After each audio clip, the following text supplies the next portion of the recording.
On this episode of Taskforce Geek, join Walt, CaseyJane, also known as LittleMissFury, Steve, and myself as we talk about CaseyJane's upcoming trip to Wrestlemania, The Undertaker being inducted into the Hall of Fame, and the state of professional wrestling in general. We'll also talk about the big changes going on at Comixology. They are screwing everything up there. And how Sony Playstation is censoring the new horror game Martha is Dead. Plus, we're going to get caught up with everyone. It's been a while since we've seen a couple of our guests. And we'll see what they've been watching and so on. And that's all coming up now.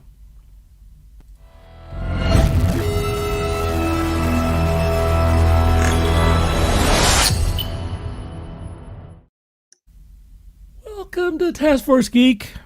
My name is Dirk Hooper, and today I am joined by Walt. What's up, everyone?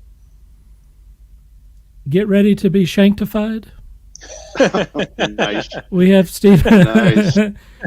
We have Steve who has joined us, and for right now, that is our crew. CaseyJane is heading home. She works like crazy, and we had Scott scheduled tonight.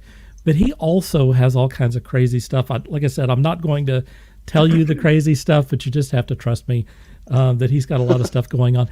There's a small possibility, that he may join us later. And if he doesn't join us this week, we'll catch up with him next week. Well, shame on him. Yeah. if he doesn't show up, shame on him. He's busy, I promise you. He's super busy. I feel your pain, Scott. I feel your pain.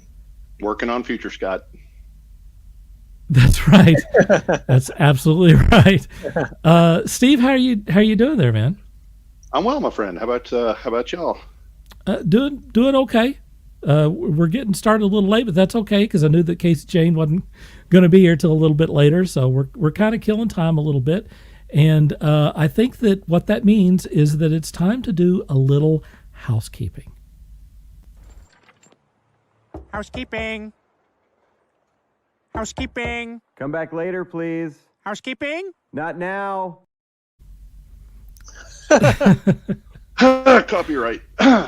That's what I'm hoping that the 10 seconds that ran will probably, that like Fox or whoever owns that now, Disney, doesn't come and, have me forcibly removed or whatever in the heck it is. So anyway, here's the housekeeping. A week ago, I mentioned that we were looking for guests, like when we got started on this silly thing, we had no idea really what we had, and we were trapped at home because of the disease that must not be named. And so, we just kind of grew into what this thing is. But one of the main things that we wanted was to meet and network with people and give them a platform to do the show. It seems strange to me that we had to beat the drum so hard to get guests to come on board the deal. Well, it also occurred to me that maybe I wasn't pushing it hard enough, or I didn't have the right graphics or support or whatever out there. Well, so last week I put out a graphic and I said, here's the dates. Help me fill it in, folks. Help me fill this in. And you guys all responded. I'm stunned. The floodgates opened. Just putting it out there and getting the graphic that says, here are the dates that we have open. People started coming out of the woodwork like, hey, like people that we've had on before and all the kinds of stuff. They started, contacting us and all kinds. Anyway, it was pretty crazy what happened. So to make a long story even longer, You wound up with me.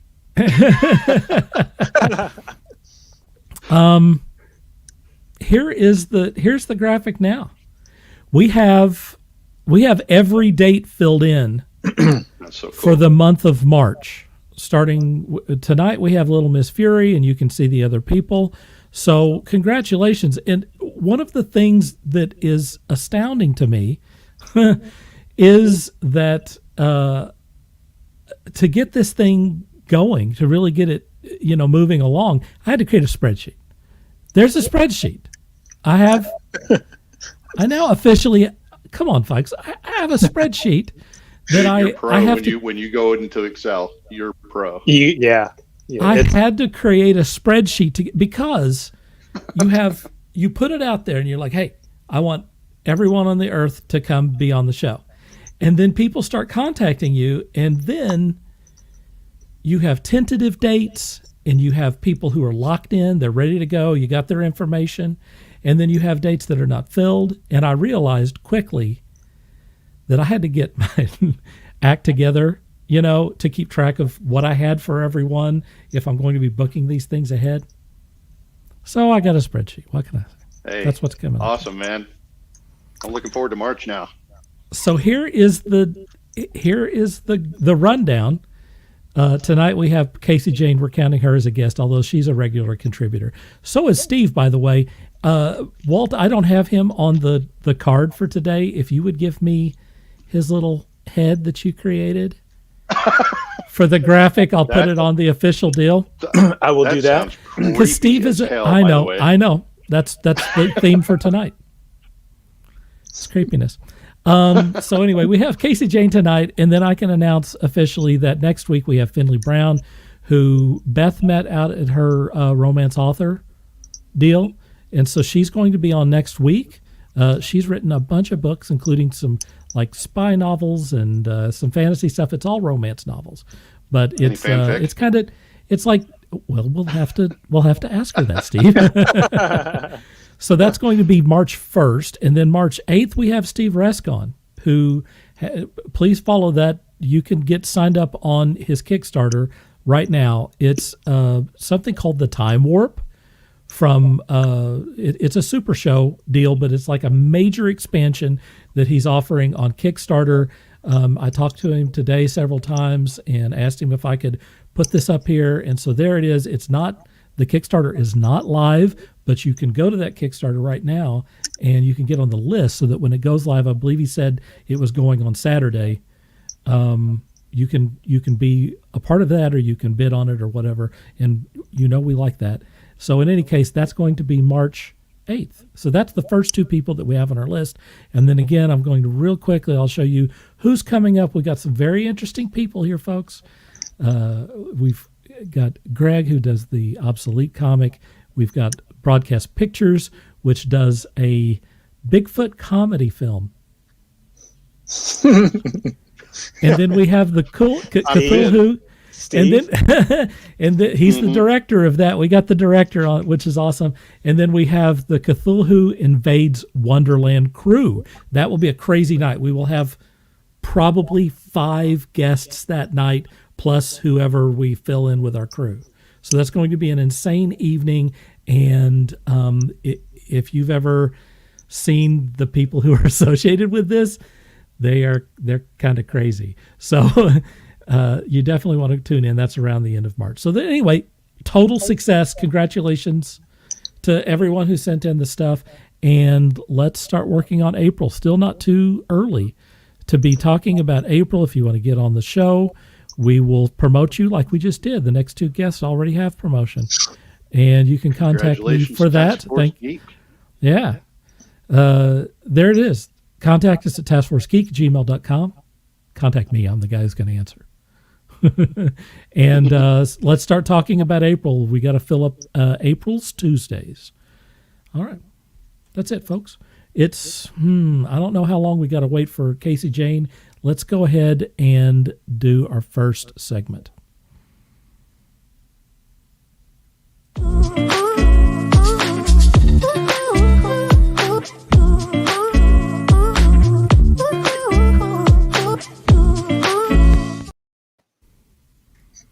All right, guys. Do either one of you? Guys are jamming. Dude, your bumper music is on point. Thank you. Thank you very much. It's let me take a drink. It's hot. Yes, let's all take a drink.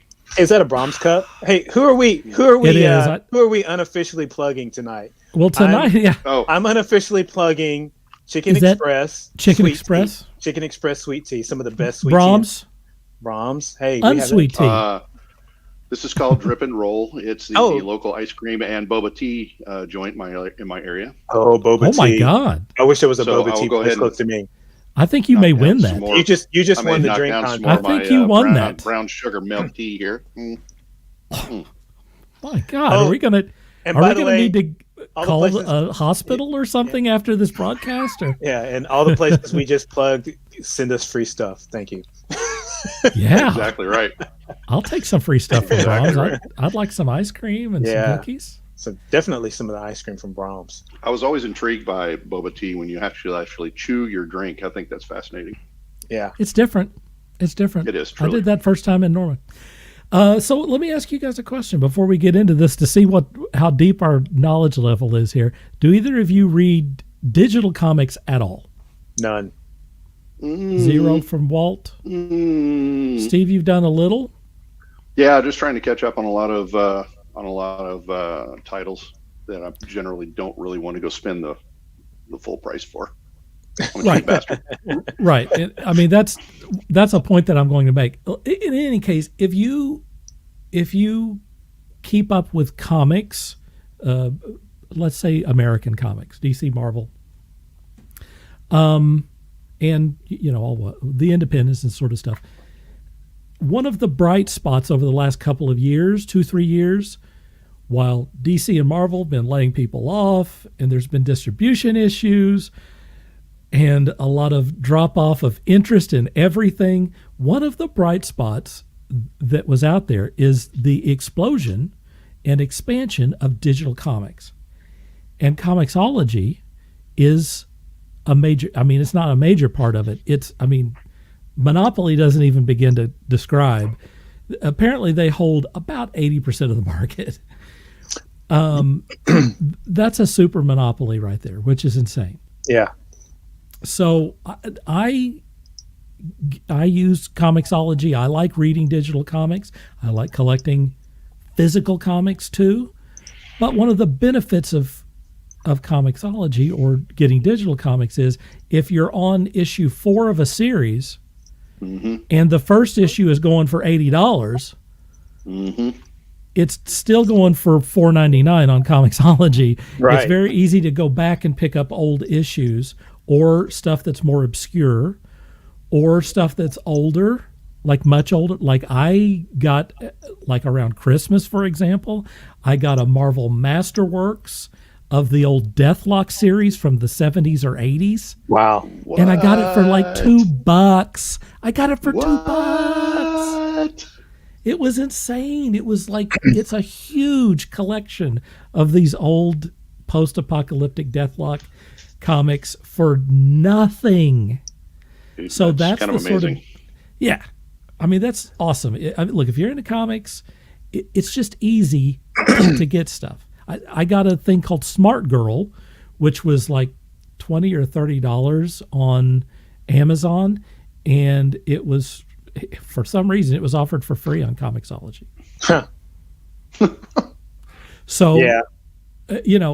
There are some benefits. I understand people, I also want to support comic stores, and so I get that as well. But Comixology has been a rare win in the local comic book community. Here's the issue. Comixology is and has been owned by Amazon since 2014. And they have, for the most part, just stayed out of stuff. They haven't messed with things at all. Then, over the last week, they decided to bring the Comixology user interface into the Amazon/Kindle interface. So they have married the two interfaces now. And people are mad. Much of the ways that you could categorize or put your comics, order your comics on Comixology, that's gone. That's all completely gone. And that's a huge problem if you have like the entire run of Batman, for example. How many? That's like 1,000 issues. Yeah. If you can't figure out how to order those better, that's a problem. That's not a problem necessarily for book series because they don't have 1,000 issues. But it's definitely a problem for comics and something that they're going to have to look at. Another huge issue is if you are reading comics online, on like a browser or something, they've now taken the stuff, and I wish I had a graphic for it, What they used to do is fill, 2 pages at a time, show you a large image Like of a the 2 spread. pages. Yes. And you could zoom in on it if you wanted to. Well, now apparently you can't zoom in, and it shows you it's like a heavily letterboxed version of the images, which is a disaster if you're trying to read stuff, particularly like a double page spread or something. It's unless you have a 6-foot monitor, there's no way you're going to read it. So anyway, Amazon has kind of broken something that was working so well. Yeah. And people are very upset about it. And, I'd like to hear from anyone out there who's reading through Comixology or whatever you think about the new deal. I will give them one prop before I turn it over to you guys. One of the things that drove me nuts about Comixology is the way that you did searches. So Comixology, if you were looking for Adam Hughes and you spelled it ADEM instead of the correct way, they would not say, "Did you mean Adam Hughes?" Yeah. The famous guy that you're probably looking for. Yeah. They didn't correct you. It was just lost. Forget it. If you spell Spider-Man wrong, you'll never find Spider-Man doesn't exist on that platform. Well, if you spelled Spider-Man wrong, you don't need to be on that site to begin with. Okay. Period. All right. So. Hyphen or no hyphen? It's a situation where their search deal was terrible, and if you liked adult comics, stuff for mature readers, Comixology would not serve that up on their store. You could go to Amazon, buy it, search for it, buy it on Amazon, and then it would show up in your Comixology app. But you couldn't buy it directly. Like, there's a comic called Money Shot that I enjoyed quite a bit. It's an awesome comic. I know that comic. Or Carmen, another good example, where if you went to Comixology and you started looking for the thing, you can forget it. It's not there. It's just not on that app. So having it on the Amazon in their space is going to instantly improve search engine function, which I really like. I think that's wonderful. The rest of it they need to work on. And I'm seriously concerned about what's going to happen once they've launched it. Are they going to go away now? It's like, we solved that problem. Or are they going to continue to put money into it and continue to improve it? Because if they own 80% of the market, what's their incentive to keep going, to keep improving your user experience? I'd say that it's low. Well, I'll say we'll carry this aspect over into the later subjects, but yes, we will. If you own that much of the market and you tend to get a little comfortable and thinking that you don't need to do anything to improve, or you just, you half-ass it, so to speak, and eventually somebody is going to come in and go, you know what, we don't like the way this works, we're going to do our own thing and we're going to do it right, and somebody will come in and take your market away from you. They'll fix Is that the the issue. whole MySpace versus Facebook thing? I think maybe it sounds a lot like that. Well, there's so much when it comes to the MySpace versus Facebook thing. I mean, MySpace got sold how many times over and over, and truth, until it was a shadow of its former self. Let's just say Fox ruined MySpace. Did Fox? Well, own admittedly, MySpace? I haven't. Yeah. I just Admittedly, remember. I haven't been to Comixology for some time, but at the same time, well, now I'm all curious, as I'm guilty of being an Amazon Prime subscriber, so I'm interested to see how much the interface has changed. But if you're, if the spread reading ability has gone that much to the wind, then I'm not interested. Do you read it on your browser? Yeah, well, I've got a 27-inch iMac, so it's okay. A pretty large screen. But people who are reading them on their computer are very upset with the Okay. with the way that with the changes they've made. I read it on a Kindle. I have a Kindle, and it's like a large tablet Kindle. Actually, reading comics was one of the main reasons why I got the Kindle, because I thought that Kindle is almost exactly the same size as a standard comic, and I could read digital comics that way, full page, and have all that functionality. I thought it'd be cool, and it worked. Mm-hmm. It worked great. It still works. It's a little slower than it was before, but I have to think that maybe they will improve that. And This is a case where they broke something that wasn't broken. Big companies never do that. Big online companies, they never do that. Yeah. Sure. It's the same thing. There's in fact, it's you can do something and just totally ruin it. I mean, last job that I had that's a perfect example. Boy. I mean, there's all these things that are working correctly. You've got a large piece of the market. I think at one point, and I'm not gonna say too much about this company, but at one point they were third in the industry, and I think now they've dropped to 8th out of 15. You think they got complacent? Well, it wasn't. They just flat got stupid. I used to work there too, and they just flat got stupid. Yeah, I mean, they ended up what wound up happening is a competitor bought them out, and the competitor was a lower competitor who in their right mind, there's no smart business person that says, hey, we're number 3 in the industry, let's sell ourselves to number 4 or 5. That's weird. That doesn't make any sense. It doesn't make any sense. That's called trying to stay alive in an instance Maybe. where because they're a little niche of the market. They were really getting their butts kicked, and they were trying to survive. So they were getting their butts kicked by the 2 higher ones, by the 2 above. Well, that's what I'm saying. They were trying desperately to build their stock so that they could go compete with the other 2, and they just failed miserably. And they went about it the wrong way. Totally went around it the wrong way. So anyway, Comixology.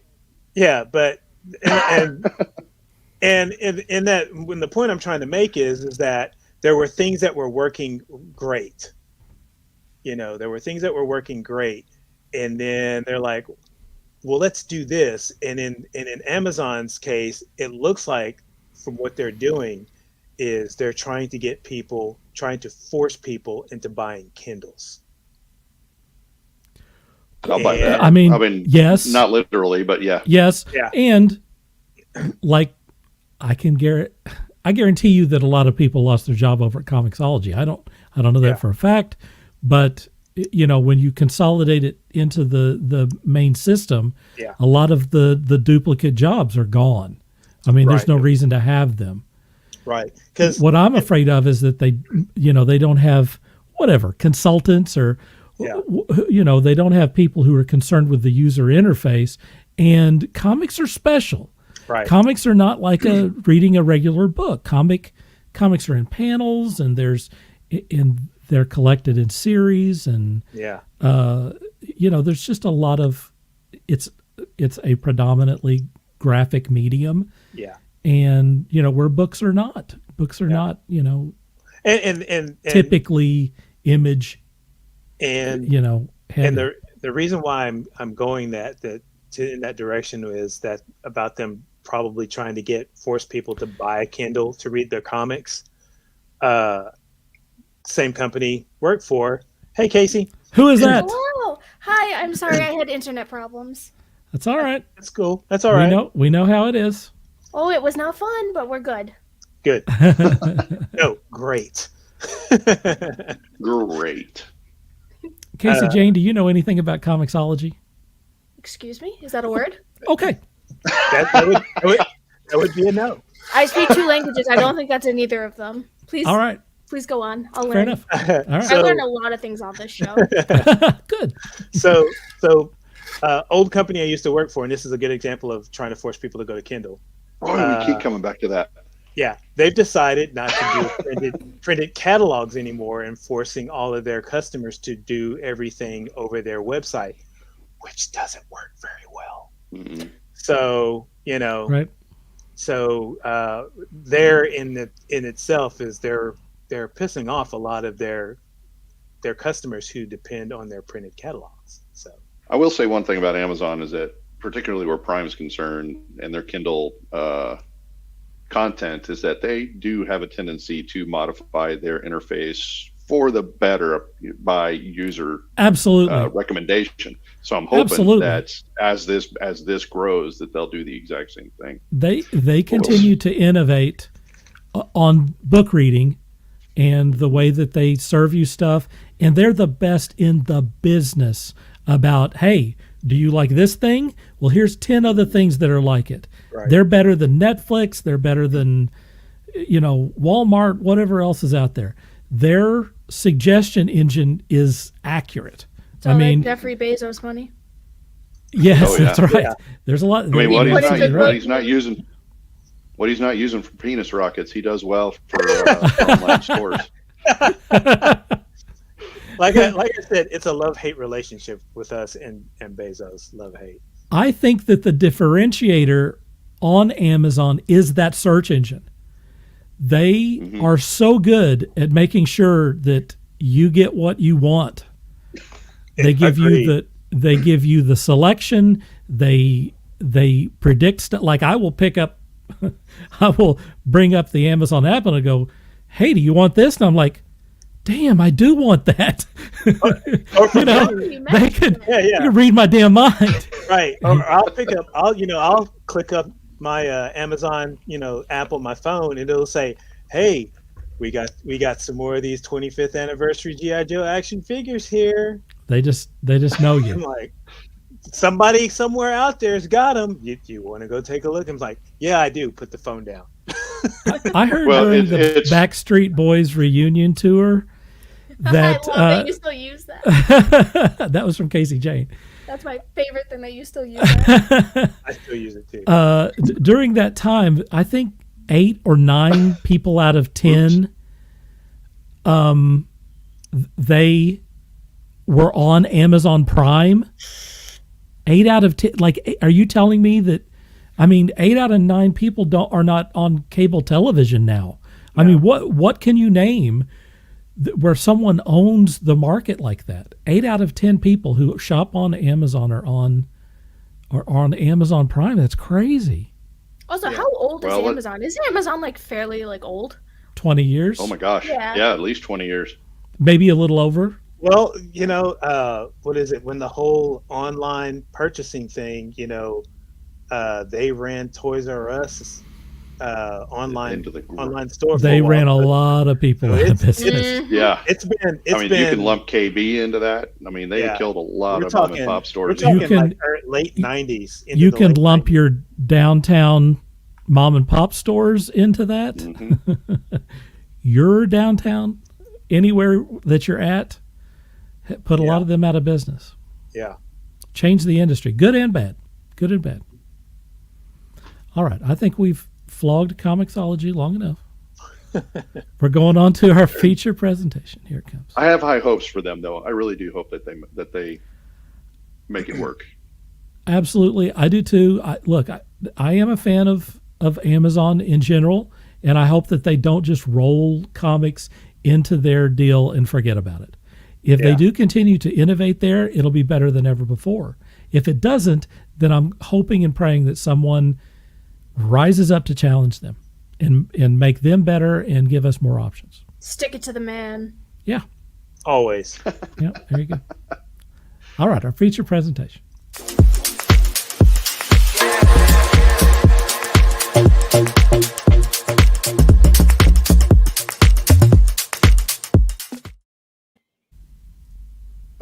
Hey. Hello. How's everyone Can't doing? help it, man. We're just jamming, man. I'm doing great. You know why? Because it's Wow. WrestleMania season. It's WrestleMania season. It is. All right. So one of the couple things. Number one, we wanted to catch up with CaseyJane. Hello. And and in addition to that, she's going to be going to Wrestlemania, and there's a lot of she's very much into it. And I thought, hey, this is a great opportunity for those of us who are wrestling fans. And I thought Scott was going to be on here today. Scott and I used to get together. I'll talk about that later. But I was hoping that Scott would be on here as well because, you know, we talk about comics and books and games and movies on here. We don't often talk about professional wrestling, but there's many of us on here that do also follow professional wrestling. I thought this would be a good opportunity to cover that topic. It's a guilty pleasure of mine. Truth. I was It's born a into guilty. it, so. It's a guilty pleasure of mine. I love, you know, and I was telling somebody today, I was like, it's not so much the wrestling in the ring that I like. I love it. I love a wrestler who can work a microphone. Oh, me too. Or not work a mic and still be just as good. Exactly. Right. There's the Right. two extremes. Yeah. Yeah. Very Well, true. The Rock set a new standard for working the mic. Oh, The Rock, Stone Cold, like He all set those a new guys back standard for then. that. Stone Sorry, Cold what? Steve Austin. What? What? What? What? Never heard of The Rock? No, that was Stone Cold. That's Stone Cold. Oh, What? Oh, Stone Cold That's how he. shit. That's how he would shut you up. You just keep saying What? they're still doing that. Hey, No. What?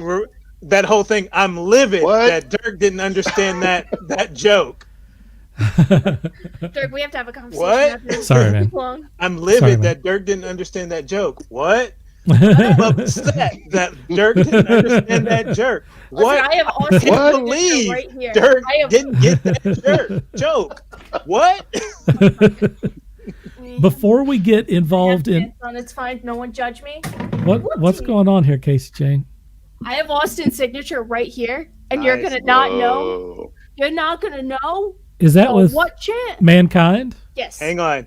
I got something for you, CaseyJane. Hang on. Uh-oh. So what The Mick Foley. what did he say? Is it just a signature? Does Only- it say anything? No, it just says Austin 316. Cool. And then the bottom of the plaque says Stone Cold Steve Austin. Where did you get that? Very, My very dad. cool. It was my Very dad's, cool. and I stole Very it. cool. And well, now it's mine, but I stole it first. I got you. Hey, I Here got you it. go, Casey. CaseyJane. Uh-oh. Uh-oh. Rikishi. Let's go. I need to get one now this year. There's Rikishi. Hang on. There's more. There's one more here. There's one more. There's one more. Oh, dear. Ugh. Oh. I'm sorry. I'm not a Bryan Danielson fan. I never was. Wow. Well, Okay, I so- mean, when you can get a signature for free, you don't turn it down. Okay, first I of all, have if you're a a proper signature WWE for fan, one- you can tell a proper WWE fan by the call him amount Britt of Daniel pictures. If one's a yay, the other one's a Yeah. Yeah. I have a signature from when I was 6 months old. My dad got me China's signature, Oh yeah. oh. and I was 6 months old at the time, and it's addressed to CaseyJane. That's a thing. Nice. That's awesome. Oh, that We're getting hurts. so off That hurts topic. my I'm heart. sorry. That's all right. Hey, before we get too deep into wrestling, I got a couple of questions. Oh, what happened here? Oh, dear. You put something else up. Here we go. Oh no, that's not good. Oh my gosh. You put Okay. me on the spot, and it's never a good thing for me. No. This is Better good. me. Better This is you okay. than me. The last time we talked to you, CaseyJane, Yes. you were close to the Conjuring House. You were going to be broadcasting live from the Conjuring House, It was such a mess. and you went to the Conjuring House, and they had no electricity there. It was so cold. And so you drove away from the Conjuring House and contacted us live and told us what was going on. And then you went back to the house, and we don't know what happened after that. You could have gone to another dimension. You could have been fighting demons, or we don't know. First off, the only demon that anyone needs to be scared about in there is me. Honestly, there's only one cool thing that happened. And I say cool, people are going to be like, "Are you okay, ma'am?" I got a scratch on my back with 3 lines. You're kidding me. No, it wasn't bad at all. Honestly, I don't know if I did it. I'm going to be honest with you. I could have done it, but it's like a weird position. So I don't know. I know that I felt it. And I was like, what the heck? And I had my friend check, and he's like, you good? That's the only thing. Nothing happened, but it was so cold. It was so cold. The house is not insulated. We had no power. Oh, but it was fun. I didn't get possessed, and I'm kind of pissed about it. Wow. You didn't hear any. You didn't hear any.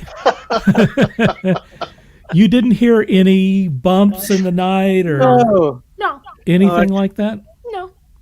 You know, I've seen enough ghost hunters to know that if you get 3 scratches on your back, that's ghosts.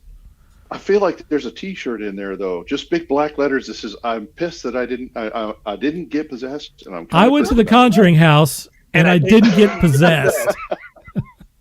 And I'm mad. I did not use the Ouija board. I will say that. That's probably a good idea. Yeah. No, I don't know if I'd poke at that. It was like a moral kind of dilemma because, I mean, I was in the house trying to look for demons. However, I am a Catholic woman, practicing Catholic. Shocking, I know. But so it's just like I was looking for demons, but I draw the line at using a Ouija board.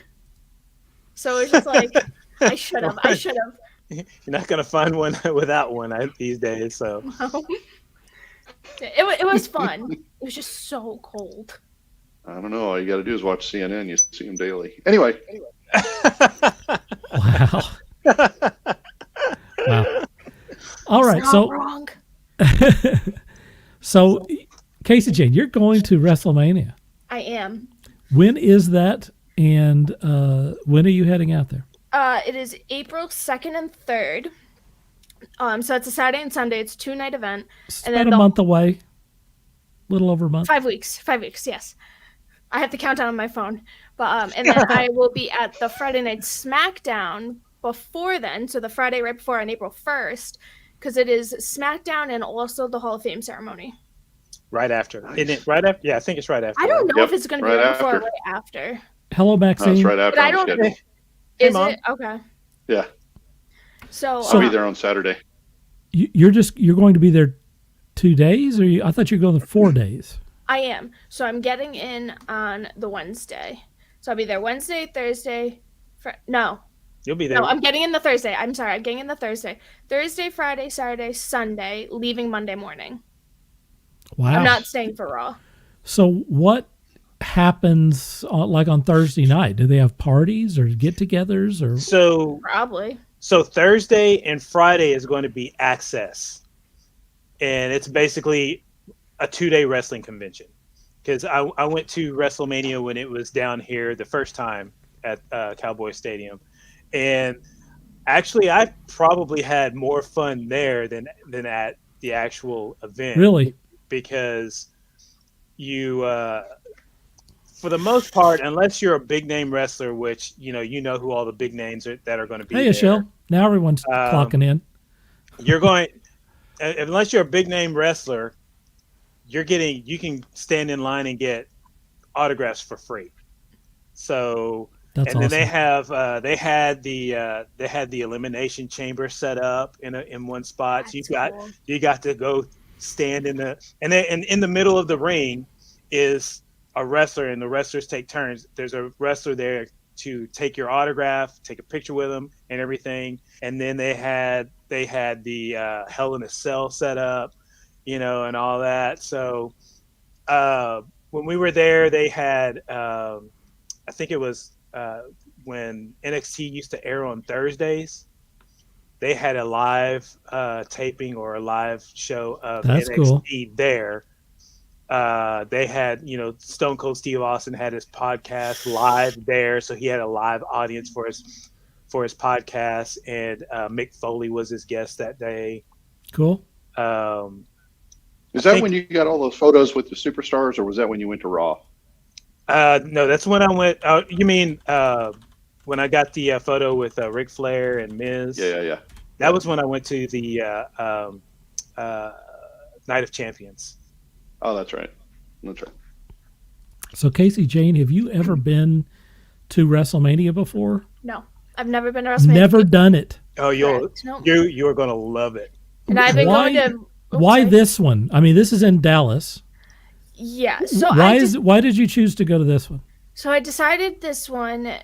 One, because I was sad and my mom wanted to make me happy and buy me a gift. So I said, let's go to WrestleMania. But to be honest with you, but since it was in Dallas and Undertaker had been retired, I was like, ooh, there's a chance. There's a chance. I've been saying since I was a little girl, and Mom has a video of this. I didn't get it, but she has a video of this, of me being little and being like, I'm gonna go see Undertaker going to the Hall of Fame. Like I'm like 6, maybe 5 years old at this point. And so I was like, you know what? It's the chance. This might be my opportunity. Like, like Eminem said, one shot, one opportunity. So I was like, let's go. Let's just do this one, whatever. And I just did it on a whim, oh, maybe he'll get inducted. And got announced last week that he was. And here you go. Nice. You just took a shot at this. What does it mean to you that you're going to be there when he goes into the Hall of Fame? You know this question. You did this to me last time when he retired. You did this to me last time. I mean, it means a lot. I just remember being 5 years old at my first wrestling event. No, 5. To Armageddon 2005. So I was 6 years old at that point. I wasn't 7 yet. And so 6 years old, my first wrestling event, I saw Undertaker live in person for the first time. And it was amazing. I saw him in a Hell in a Cell against Randy Orton and Cowboy Bob Orton. And it was just amazing. If you go on the network and watch that pay-per-view, you literally can see little me holding a little paper sign. I'm front row, you can see me. And that's awesome. That's really cool. It means a lot. I'm really excited. I'm sad that my dad can't come with me, but you gotta move. You gotta just you gotta keep living. So yeah. So happy. he was a big wrestling fan. Yes. He passed it down to you. Yes. The day I came home from the hospital when I was born, he put me in front of the TV. That's not a joke. That actually happened. No, that's awesome.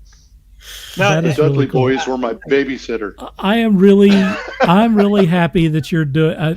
When I heard that he was going to go into the Hall of Fame, knowing that you were going down there, I thought, wow, that's awesome. Really good timing. You really nailed it on this one for sure. Even if I wasn't, I'm sorry. I was going to say, all I can say is, having been to a WrestleMania, because that was one of my bucket list things, is I want to go to a WrestleMania, at least, one WrestleMania. And the closest it's ever been has been Houston. And then I was like, now that they got that big ass pet egg over there in Arlington, Texas, they've gotta have a WrestleMania there.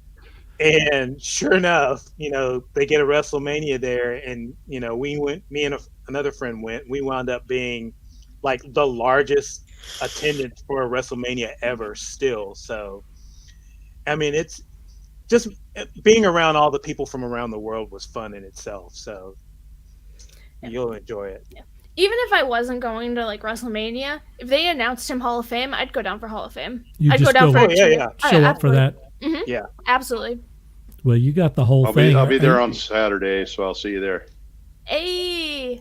I'm going to take off to go to Access. I won't be able to go to WrestleMania, but I'm definitely going to go to Access. So is that on?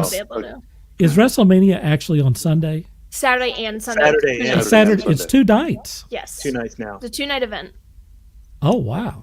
Okay, I didn't realize that. I see. Walt, like you, this is my bucket list item, so I'm knocking it off this year. Finally.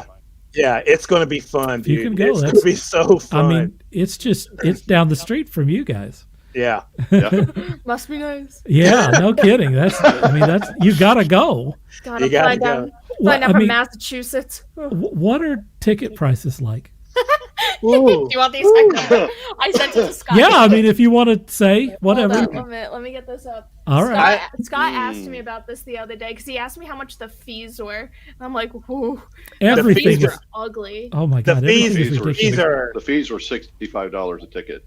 Yeah. What? That's it. That's the fee. Flex. Well, we also purchased through one of the guys that's going with us. He purchased through the Cowboy season ticket. That's already more than I want to spend. Yeah. Yeah, I don't like the Cowboys. Yeah. Oh, we don't either. Me neither. Don't think it was because I wanted to go. Oh, okay. So my I didn't want to purchase. Oops, I didn't want to purchase through the Cowboys office. No. My tickets each were $800. I got one souvenir ticket because they don't do physical tickets anymore, Right. Oh, it's which digital. pisses me off. So I got a souvenir ticket, which is 30. Fees, You gotta wait a minute. 155 Stop. each. Stop. Hang on. Holy moly! Yes. What is the Where are you physical sitting? ticket? It's a souvenir ticket. It's a souvenir. So is it's it a- like in bronze or something? No, No. Is it a piece of paper? probably. Maybe Yeah. cardstock. Maybe cardstock. I will say It Cardstock? might come in a I will loose say site. this. It might come in a loose site container. This thing is cardstock. hey, It didn't cost me $30. It did come from WrestleMania. hey, boom, boom. Aha. Mic drop. Aha. I will say this, having, being somebody who works in the printing industry, when I bought a program, when I bought a program, I was like, this is a $30 program. And I picked up the book and I was like, ooh, Oh, this is like a $30 print job for one book. I mean, we're talking like high quality print, and my souvenir ticket that I got was a high quality print souvenir All right. ticket. Mhm. So Yep. So fees were 155 per ticket. Where are you I sitting? paid over a floor. I'm in eighth on the row. floor. Oh, Eighth well, row? Eighth row. We were That's the difference. I'm only 10 rows behind her, so that'll tell you the difference right there. yeah. Yeah, but what section? Well, crud! I'll have to look at my tickets. I don't remember. Where are you at, CaseyJane? Section J, which I'm I don't know not what that happy means. about, to be honest. I don't know what that means. When we I'm went, not the happiest about it, to be honest, but I just grabbed them when I could. yeah, when I went, we didn't want to be on the floor. We didn't want to be in the first section from the floor. We kind of wanted to be like that middle section up in the stands so that we could see everything from above and have the big screen right in our face. We wound up being behind the announcer stand. So, but our tickets, That's actually kind of cool. yeah, but we were up high, so we really couldn't see. In the end, it was pretty cool because that's when we saw Shane McMahon fall off the hell in the cell. He jumped off the top of that. Oh, So- wow. This gram, I'm right over here. So there's the arena. yes, okay. I'm right here. I mean, Not Okay, the so happiest. I'm in G. I'm on the flip side there. Oh, okay. Normally, I sit in this section, and I See, that's a usually fun would section. be. I usually would be. I first remember row, you shared or a- I'd be first to third. I'm not paying $9,000 for a ticket. oh my God. I'm not paying $9,000 for a ticket. I'm gonna be honest. Is with that you, Chief. what? So Well, if You'd be right here. let's imagine for a minute that I can't afford that. You don't know. If you could sit up into the nosebleed seats, how much would those tickets be? My tickets, counting fees, were $275. Just Like to be the- in up the here? arena, $275. We were over in That's still a lot of section- money. we were in Zoom back section in on that. 227. We were in 227 when What? we went. Zoom in on what? On This one? yes, the whole thing. Yeah. This is. Let me get rid of these. So say you're up here in the nosebleed, Okay. Yeah. and then Yeah. down I'm here in. is 350. So you can't. I'm actually row 8 in. You're not G, going to get so- tickets for under $100. You're not going to get tickets for under $100. Well, I I mean, mean, unless you're up here, but then you're just watching No, the not even then. Titantron. I Right. know, but I mean, I've been at concerts like there is something to be said for just being at the event. You There know, is something to be said. about that. honestly, there is no better seats than at home because you're going to have 46 cameras and you're going to have close-ups and interviews and everything else. There's no better coverage than what you get at home. And So if you want the experience, at least you're in the arena. yeah, You Well, know, you let me get help to out, see, though. At you get to be there when it AT&T happens. Stadium. At AT&T Stadium, at the Walt can attest. We Hey, went to a Ken. football game and we How you sat doing, buddy? literally in the last row on the top section, and there were some of the worst seats in American history, just because all At the American players. Stadium. yeah. Oh yeah, I mean they were tiny. You couldn't. The bands, the sound was horrible. You could You barely can hear make the out band who on was the who. on the field. And So So that's only when for you one just night. yeah, so the whole bit about being there, yeah, but especially for a wrestling deal at AT&T Stadium, it's going to be horrible for those people that are sitting way up in the nose. Up there in the, Really? yeah, it's going to be Yeah. those are the worst seats in the place. Another thing is because the way that you'd think $2 billion for that stadium, Jerry Jones would spend the money for a great sound system. He didn't. So He didn't. No, he spent it on the screen. Yeah, well, all he needed to do was screen. yeah, all he needed to do was spend an extra $1 million for a sound system, and he didn't want to do it. Anyway, all of the speakers are, if you're up in the nosebleed section, all of the speakers for the sound system are below that section. Mhm. So all the sound goes to the field, and everyone down there and everybody up there is like going, "What?" Well, and sitting at how you wind up watching that monstrosity of a television anyway. So at that point, you might as well just stay home and watch it Just stay home and watch it on pay per TV. view. And get commentary. Yeah. All right, I have two other questions for CaseyJane. The first question is, besides the Hall of Fame thing, obviously that's the highlight for you. What are you looking forward to most at WrestleMania? Well, that's the first question. I'll let you answer that first. Seeing Roman. Just seeing Roman Reigns? I knew she was going to say that. I knew she was going to say that. The simple girl. I I want to was see Roman Reigns again. I get it. I was waiting on that. I get it. I knew she was going to say that. Big Roman fan. And to the wider group, what are your feelings about kind of the health or the state of the WWE? What do you think about it now versus in the olden days? What do you think? I can answer this question too. Yeah, that's a tough one. Yeah. Sure. Yeah, well, It's terrible. that question's for the whole group. So No, I know. No, I thought he was like saying because I'm so young, I didn't witness it all live. No. No, I Well, think he usually makes fun of me for you've that. been a fan long enough where you can say whether you think that I will it's say better, this. worse, or no change. I mean, whatever. I have not, as of late, I have not been entertained by WWE lately. Mhm. And the one thing that's making me watch now is I like this flip attitude that Brock Lesnar has. He's become happy-go-lucky, funny, and I'm laughing my ass off. They call him Seeing it. babyface now. Yeah, he's a baby face now. He's now and he comes. I'm like, what the hell did he do to his hair? He's got this big mohawk and a braid, and I'm There laughing. is that. I have a funny story about that. And then he comes out dressed up, in his cowboy attire. I'm like, and he's laughing and joking, and I'm like, okay, I like this Brock Lesnar. This is making me. But after he comes on the screen and leaves, I'm like, okay, what's on Cartoon Network? Now what? Yep. See, no, I do the opposite. I'll do anything else while he's on TV.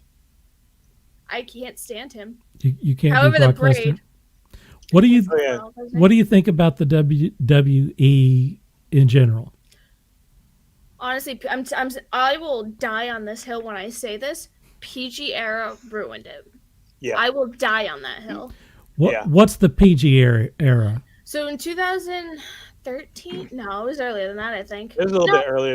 A little bit earlier. It was a Lindsey little bit McMahon ran for office. So to get yes. votes, they wanted to make it more brand friendly, more child friendly. This so is very people would insightful. vote. Yes. Oh, I did a thesis on this. All right, good. Yeah. I'm not joking. I just told this story to my mom at lunch today. So to Go ahead, appeal Casey. to voters, they went into the PG era. So instead of being PG, I think it used to be 16. I have to double check. It went to PG 13.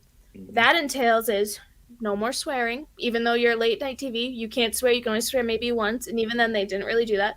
No blood, and nothing too extreme. Yep. That ruined a lot of things. That took the Attitude Era and completely brought it into the PG era. Yep. And ratings dropped a lot because people didn't like it. On top of the Attitude Era wrestlers were now starting to retire and all that. We had a new... Right, they were aging out. Yeah. Yeah. We still had a bunch of like really great talent, but it's just like just the change of pace with that. It was more kid friendly. It was more geared towards even younger than 13. Yeah. It ruined it. Now they've kind of like lightened up a little bit. Now blood is kind of allowed. It depends. It depends on how the crowd is reacting to a situation. Yes, it very I much think you'll is. probably be more attuned to seeing that on a pay-per-view than the Yes. the live shows. On live TV. Like, for example, when Edge came back with the Brood recently and all of that, they wanted to do a brood bath. Well, what's a brood bath? You get dumped blood on you. Just Right. dumped. They couldn't do that. Right. And I they saw had to that. do the networks, I think Fox, yeah. Fox was just like, it's either black or you don't get it. Right. Simple as that. So it looks like tar, and it was dumb. It was nice nostalgia, but it's like they couldn't even put like pour fake blood. Yeah. Yeah. So But there was something else. Oh, the only thing that came that was a positive out of it was no more bra and patty matches. I was so tired of bra and patty matches. I mean, yeah, you know, I wanted to see the ladies like do some serious wrestling, but the whole bra and panties matches were just getting, and the pillow fight matches and yeah, that was Women's Yeah. wrestling has improved greatly all that in the stuff. past Yeah, 5 or 10 years, let's Yeah. say. absolutely the Divas Revolution, which now is rebranded to Women's Revolution. Oh yeah, they're not divas anymore either. That's a thing. yeah. I didn't. Everyone I didn't like says divas anyway. I didn't like the diva thing either. So Really? yeah, I hated that. I hated Really? it. Yeah. Huh. I personally liked it. I still call them divas. That's just my thing. Yeah. But I mean, keep it's you know I you know that was another thing from WrestleMania here. That was the introduction of the women's title, mm-hmm. when- You get when it was introduced here. it. and Yeah. so we were there for the unveiling of that. And everybody, that place, you would have thought that place was. What gonna year was collapse. that? 2019? Because it was WrestleMania 32. So Is it 18 or 19? Wait a think it's minute. eight- I They think it was didn't have a women's title before Nope. 3 years it, ago? it was So- called the Divas title. So it gets tricky. We Yeah. used to Okay, I have gotcha. a women's championship. It was like oval shaped. It was very nice. It's still one of my favorite belts. Mhm. Then, towards the end of that, it still existed. Then there became the Divas Championship, which is the I most see. hated championship. It was ugly. No, it was ugly. It had a butterfly. It was dumb. So both of them coexist at the same time, and then they faded out the women's to just Divas. I see. To just Divas Championship. Then everyone hated it so much they got rid of it, and now the women have the same exact belt as the men, except it's red or blue depending on which brand. The leather is white. Yes. Okay. I also don't like that every single belt looks the same. I'm just gonna say it. Now the tag team titles look cool. It looked nice. Honestly, I like the 21st Championship belt. I actually like the design of that. Yeah. And the Intercontinental. But that having them all look the same, I don't like. I miss the spinner belt. I'm gonna be honest. Nice belt. I miss I the kinda miss that Dude, too. those spinner belts were I awesome. could have missed that too. You I can't miss tell the me that was a spinner bad belt, too. belt. And then you can change it to whatever. Like when Yeah. Miz had it, he always had it set to like M for Miz. Yeah, Edges, upside I down. loved. Like, it was a great belt. Yeah, the spinner belts were good. Maxine Cena says start that the that? so-called divas I saw couldn't wrestle. That depends Yeah. who you're talking. That depends on which ones you're talking about. That is Did- very did Cena dependent. You're start gonna the tell me spinner belt? Melina? Yes. Yeah. Well, now see here, there's a story behind that, and for my birthday, one year I asked, my mom was like, "What do you want? What do you want for your birthday?" I said, "I want tickets to Monday Night Raw." So we got tickets to Monday Night Raw, which was like 5 months later because my birthday was in October. Monday Night Raw was in January, and so we go, and there were I think 3 or 4 matches before the show, and 2 ladies wrestled, and that was probably one of the worst women's matches we'd ever seen. Do you know who it was? It was so bad I don't remember who it was. You struck it from memory. Yeah, I remember it was Victoria, who's actually a good wrestler, I was gonna say there's no But- shot. but the other person that she was wrestling against was horrible in the ring. So, and my mom was like, who You were who are these front row that night, weren't you? We were unexpectedly front row that night. Yes. I remember Let seeing me that say- on television. Yeah, I was on the phone, live on TV, going, Steve, Steve, while my head was between Stacy Keebler's legs. Steve, look, I'm between his legs. Dirk, have you Dreams. seen the picture I mean, of me what? when I was at Raw? Me being like up front. Yeah, right by the walkway, wasn't it? Yeah. Yeah, Right by I thought that was Becky. amazing. Can I show that? You were right there, sure. Let me say a few things about kind of my wrestling, interest over the years. That's me. I mean, you're right there. You are right there. Awesome. So Yeah, I Becky, think that's awesome. So she's a heel, obviously, for people who don't know, Becky's a bad guy. Now, What heels do when they see someone that's like a huge fan of them, they can't break character and like smile and like give them a high five. So what they do is they give you the nod, like they acknowledge Yeah. that you're Right. there for them. And Becky gave me the nod on TV. I had 5 people text me saying, "Did she give you the nod? Was that towards you?" And I'm like, "Yes, she did." That's Hey, funny. Casey, I mentioned that I got to go to Night of Champions one night here. This was back in 2007, Mhm. and I wound up Oh, getting Hair. oh, Look who's rocking the Mohawk. mohawk. I had the mohawk.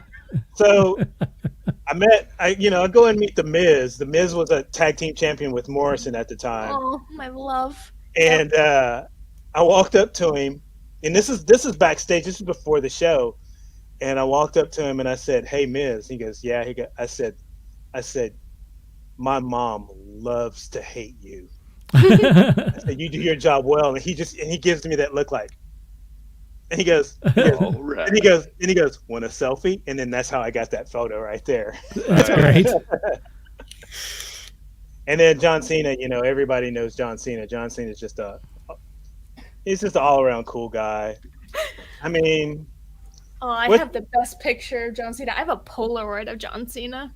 and then there's that. That's that. Mohawk. That's Oh my at Access. That's at Access. Dude, that actually looks like a Let's not WWE skip the one in the middle here, Walt. Oh, no, you can skip them.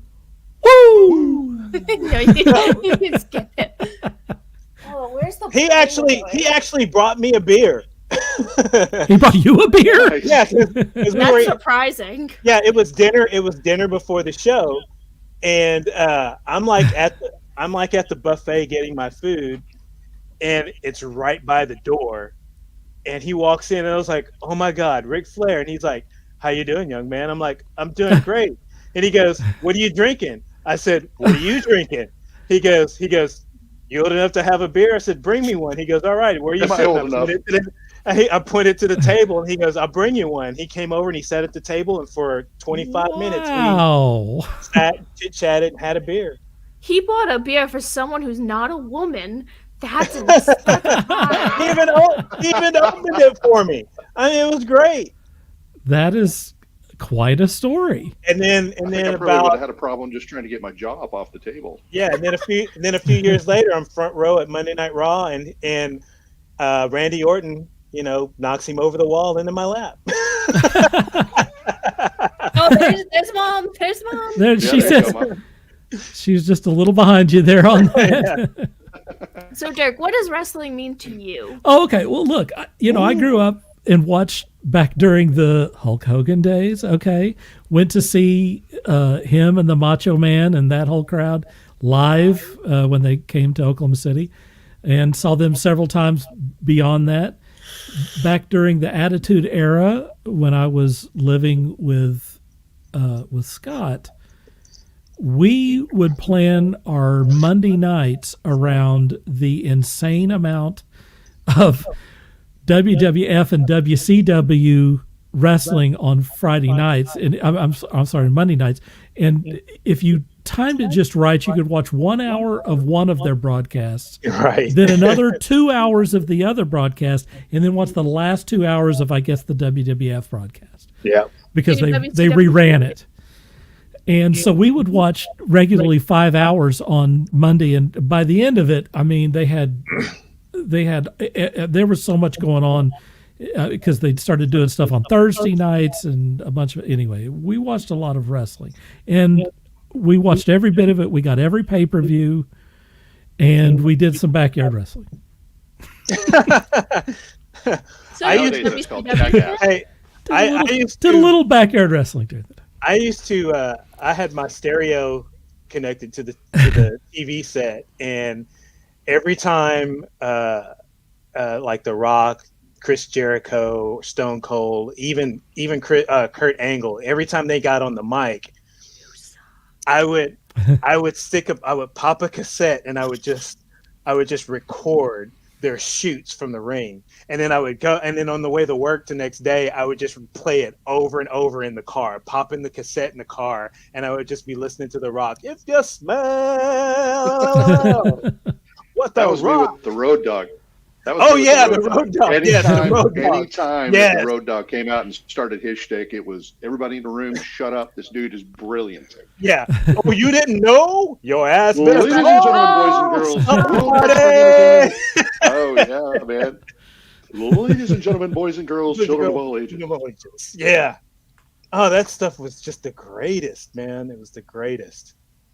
I think that what the product that they're delivering now is not as good as those times. It's not. No. I mean, And I think it's a far cry from the way it used to be. And not just because it was more daring and it was, they were obviously doing, Mankind was doing crazy crap. Not just that, but also, they had factions. The tag team divisions were like serious. They had valets and people who would come out and talk for them. So people who can't talk had someone there, that was managing them, who was interesting. They could work the mic.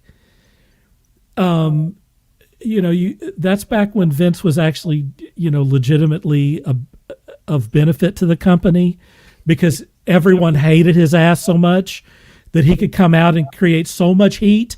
Yeah. And could instantly turn someone from a heel to a face just by the nature of him picking on them. Yeah. He automatically made that person a face, which is why Stone Cold Steve Austin blew up so much, because they were just the perfect foils for each other. Stone Cold was the beer swilling everyman, and Vince was the corporate dude that, the man. Vince was the man. The man. And so everyone got behind Stone Cold Steve Austin because everyone hated the man. Right. And it worked. It really worked. Now, Vince is the problem. Let's be honest. Vince needs to retire. It's time for Vince to move on and hand it over to Triple H or to Stephanie or whoever it is whoever's next. Let's start figuring it out, because I think they understand what it needs, and it's not being serviced right now in any way. And going to Fox was a terrible move, because Probably good money wise, but I don't know. Yeah, I don't know if it was good I really for content. I really cannot stand to watch. I really do try to stick through and watch all of SmackDown. And after about 20, 25 minutes, I'm like, I'm out. I gotta do something else, And I try to sneak back in to see how it ends. And I'm usually sawing the log by then. It just seems like all the rivalries are forced now. I mean, they've always been more or less there, but it just seemed like, like CJ said, back in the day of Attitude, that was a real rivalry. It felt like a real rivalry. Now it just feels they didn't just have one-on-one rivalries.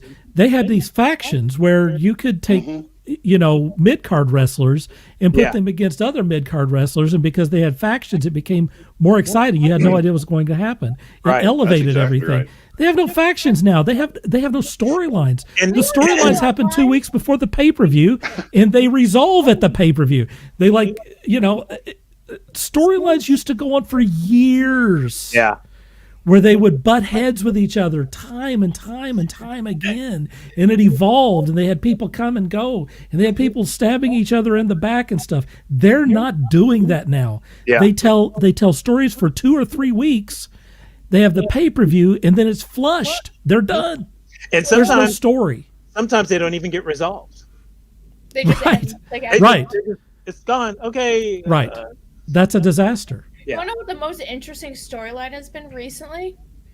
It's who got custody of Paul Heyman. Yeah.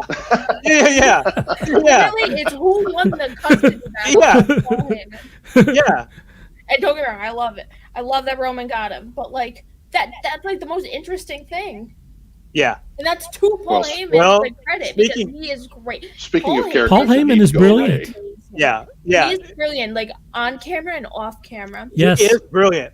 You know what? Oh my god, he knows that. He annoys the business. hell out of They me. should be leaning. He is. That's good, but like if you look at him like outside of wrestling, like him doing like interviews, like Oh, yeah. non-kayfabe, Smart man. he's Smart man. genius. He understands the business. And, look, let's give credit to Vince, who back in the day unified all of these different little, podunk feds WCW and and ECW. bought them up and put them on television and made wrestling a huge international affair.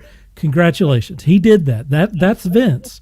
He deserves the credit for that, and he should be lauded for that and appreciated for how he contributed to wrestling. But he's holding them back now. Yeah. That's the reason why AEW's gotten so popular. Well, that's my next little thing. We'll try to wrap this up pretty quick. But what do you think about kind of the upstart stuff, the Ring of Honor or AEW? Does anyone watch any of that, and what do you think? I watch AEW. I watch AEW too. I do too. I've actually peeked in on Ring of Honor, and it's pretty decent. It's Yeah. not bad. It feels like not 80s bad. wrestling. Yeah, it really does. I mean, I was thinking back to the AWA days. Yes. I mean, we're back in the days when I back in Tulsa, going to the Tulsa Pavilion and watching AWA all the time. And then when I Yeah, first there went you down go. here to Dallas, you go to the Sportatorium. And Right. Oh my man, God. that was Sportatorium. oh yeah, dude. And my wife, actually, it's funny that we were talking about this is because she pulled up, I don't know, some random box that she pulled out of the attic that just had a bunch of stuff from her childhood. And it actually contained a program from an AWA wrestling night from like 1982. And we were sifting through that. That's and I'm like, cool. Oh my God, I feel my hair growing back. This is ridiculous. I mean, it's I've watched a little bit of AEW from time to time, and I mean with the big exits that WWE has, like we're talking popular people with WWE. Yeah. They let go and they've rushed over to AEW and Yeah.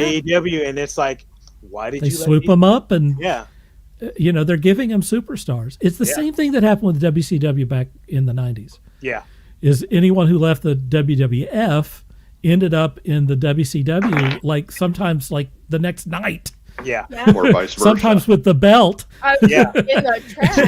yeah, yeah. and That sometimes that you wanna women's make it made it exciting. Yeah. And sometimes you want to make sure that the belt doesn't go to the other promotion. Exactly. And then a Montreal screw job happens. Yes, Yeah. absolutely. Yeah, It was yeah. an exciting time because you didn't know exactly what would happen. And I really think that I don't think they I did think the either. AEW has the potential, at least, to maybe force the WWE to up their game a little bit.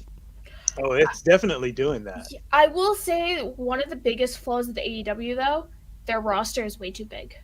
It is. I will say that they have a great roster. It is way too big for the lack of shows that they have. Right. That's probably You're like right. the biggest thing I'll say. You're right. And that's probably why they started doing the Friday night show Mm-hmm. To split and- that up. to For split that up. Rampage, yeah. Yeah. Sean and I watched a match between a wrestler known as Bunny and It's the bunny. the Bunny. The bunny. It's It was- the butcher. Was it the butcher that played the bunny? Yeah. Right. Yes. Right. And it was I want to call it a table ladder chair match, but that's It not was- what it was called. It was like a street fight. Yeah. Yeah, It there was was a a street street fight. It That happened thing- after the street fight in WWE. That thing was insane. It was a I mean, you bloody want to mess. talk about women wrestlers. They put on a better show than I have seen from anyone, man or woman, whatever, alien, whatever you got, that I've had for the last, I mean, honestly, 10 or 20 years. Yeah. Their match was insane. Totally insane. And Their women are so really, talented. really entertaining. It was a bloody mess. Look it up on YouTube, y'all. Please watch that Viewer match. discretion advised. Viewer discretion Yeah, it's not advised. for everyone, but I mean, and it, you know, a masterful match does not have to be, you know, people jumping off of ladders or into ladders or breaking tables or the Right. crazy stuff that they did on that. You can definitely have an exciting, amazing match, but I was particularly impressed with, you know, women typically get that sort of reaction that Walt's mom had, which is, you know, women wrestlers are just kind of so. Yeah. I defy you to watch that match and say that those wrestlers are not every bit as good as the men, if not better. Yeah. Britt Baker. Britt Baker, fan of yeah. her. She's my favorite. I'm very much a Britt stan.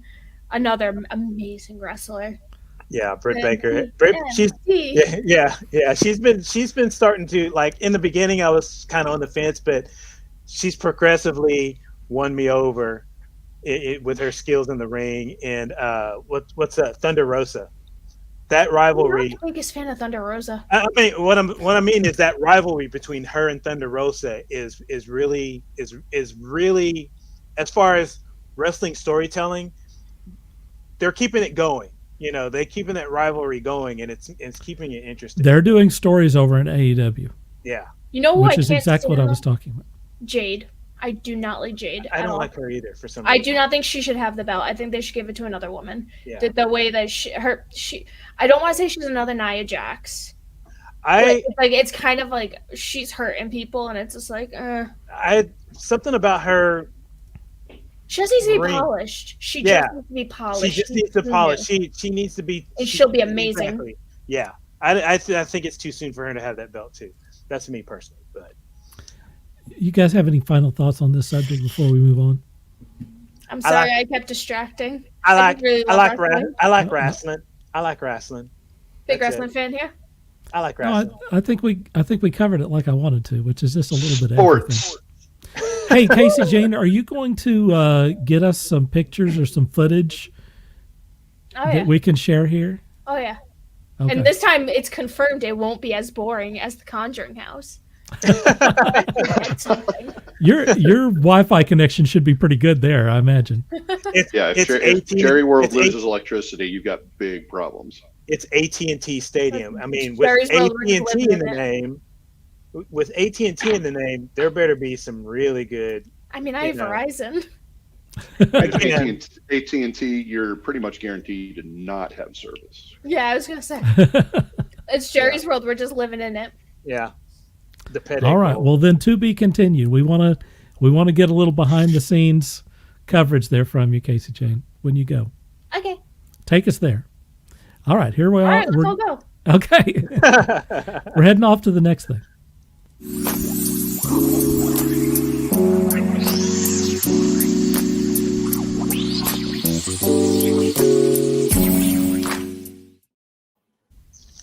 All right, CaseyJane brought us this story too. I think it's very interesting.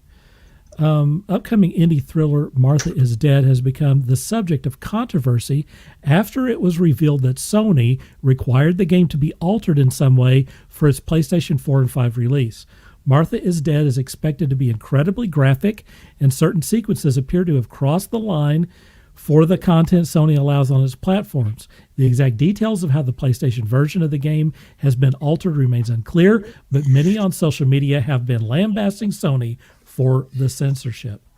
All right, CaseyJane, I'm going to go to you first. What do you think about this? So I am very passionate about this as well. If anyone knows me, it's I love my horror and I love my horror games. So this game has been announced for about 2 years now. We had the trailers and everything, and then they released a playable demo. Playable demo was fine. It is very gory. And then Sony came out about a week ago. Now, this game's supposed to launch in 2 days. They came out a week ago Okay. saying that it is not going to be available on PlayStation unless they cut some things because it wow. is too gory and too graphic.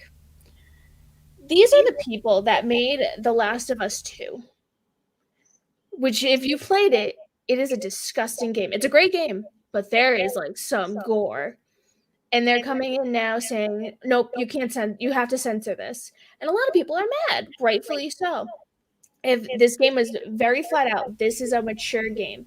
You cannot get it in stores unless you have an ID. You have parent controls on PlayStation that are automatically set up for things like this.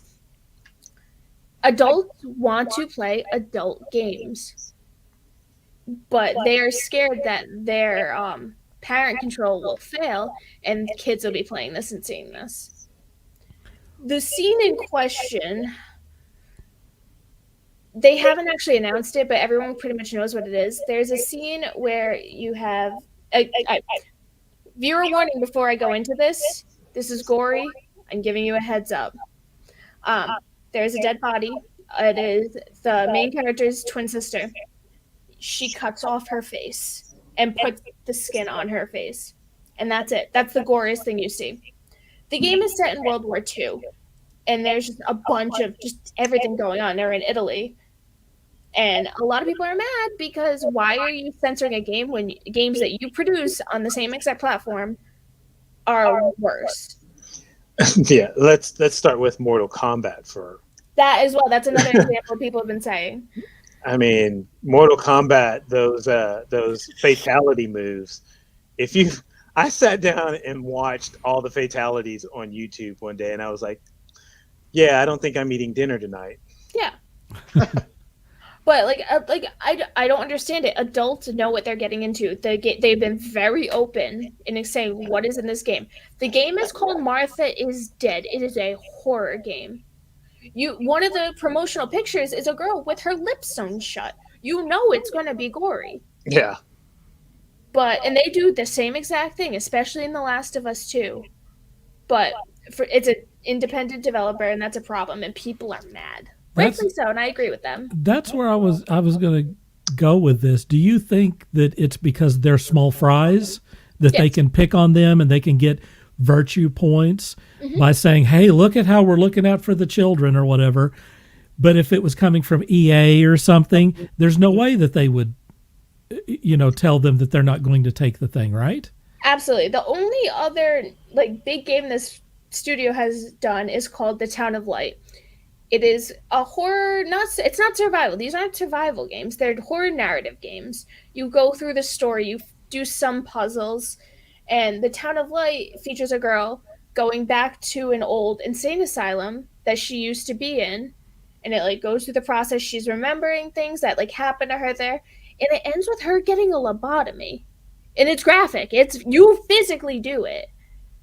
And it's graphic. So these people they do these things. It's been known, but a week before it wants to release, Sony's like, "Oh, nope, can't do it." If anything, that's not fair. Anything, it gave the game more press. Yep. And what are people going to do? They're going to buy it. Right, I never heard of it. I never heard of it before this. Yeah, they're going to buy it on Xbox. They're going to buy it on Steam. Because those aren't uncut. Xbox said, no, it's fine. Steam obviously said it's fine. Yeah. So if anything, Sony is going to lose money. Sony is going to lose money on it. What does mature mean if it doesn't mean mature content? I mean, I don't understand where Sony is drawing the line. And it's very clear you're bringing up Last of Us 2, but it's not just that. It's there's so much, especially when you're talking about gore. I assume that sex scenes and stuff are not available on video games for the most part, or is that wrong? I kind of think of Grand Theft Auto. I'm going to be honest with you. Yeah, I don't know what other game would have a sex scene. Because Grand Theft Auto. So for the most part, the mature rating is for gore, blood, for gore, violence, nudity. Nudity, yes. Oh, nudity. Okay. What is? I think that's the biggest, or drug use, but that doesn't seem like it'd be prevalent here. There is an issue. There is an issue in this, but it's not this game's fault, where parents think that it's a video game, and they buy them whatever. They're not paying any attention, and it's the kid wants it, so they go down and get the thing. They even see the mature rating. They don't care. They hand it to the kid. It's like, you go do whatever. And then they see the kid doing, live autopsies, and then they contact Sony and complain. So there definitely is that. There's no doubt about it. But that's not this game's fault. No. You're absolutely right. If you're over the age of 18 or whatever, you should be able to play this game. Who cares? Mm-hmm. Right. Well, I And think why GTA is Sony started playing all that off. Gatekeeper? GTA started all that off, but it seems like I remember there being a large amount of negativity surrounding Silent Hill when it first came out. I remember that too. Silent Hill was a big one. We're putting that Silent Hill down, is and there you go. yeah, I mean, people were talking about that. I mean, after they turned the game off and they were trying to go to bed at night, they were having some of the worst dreams they've ever had in their lives. Well, okay, it's a video game, right? But I just remember there being a large amount of controversy surrounding Silent Hill when it first came out as well. There was the same thing with Resident Evil way back in the day. Mm-hmm. There were people who were upset about that. Sure. Graphic Doom. violence and no Doom. Yeah, there was. Let's go down the list of everything with Doom. There was The Witcher as well. the Nazi symbolism, the blood and guts, and blah blah blah. Right. Like, I understand the censoring when it comes to production in different countries.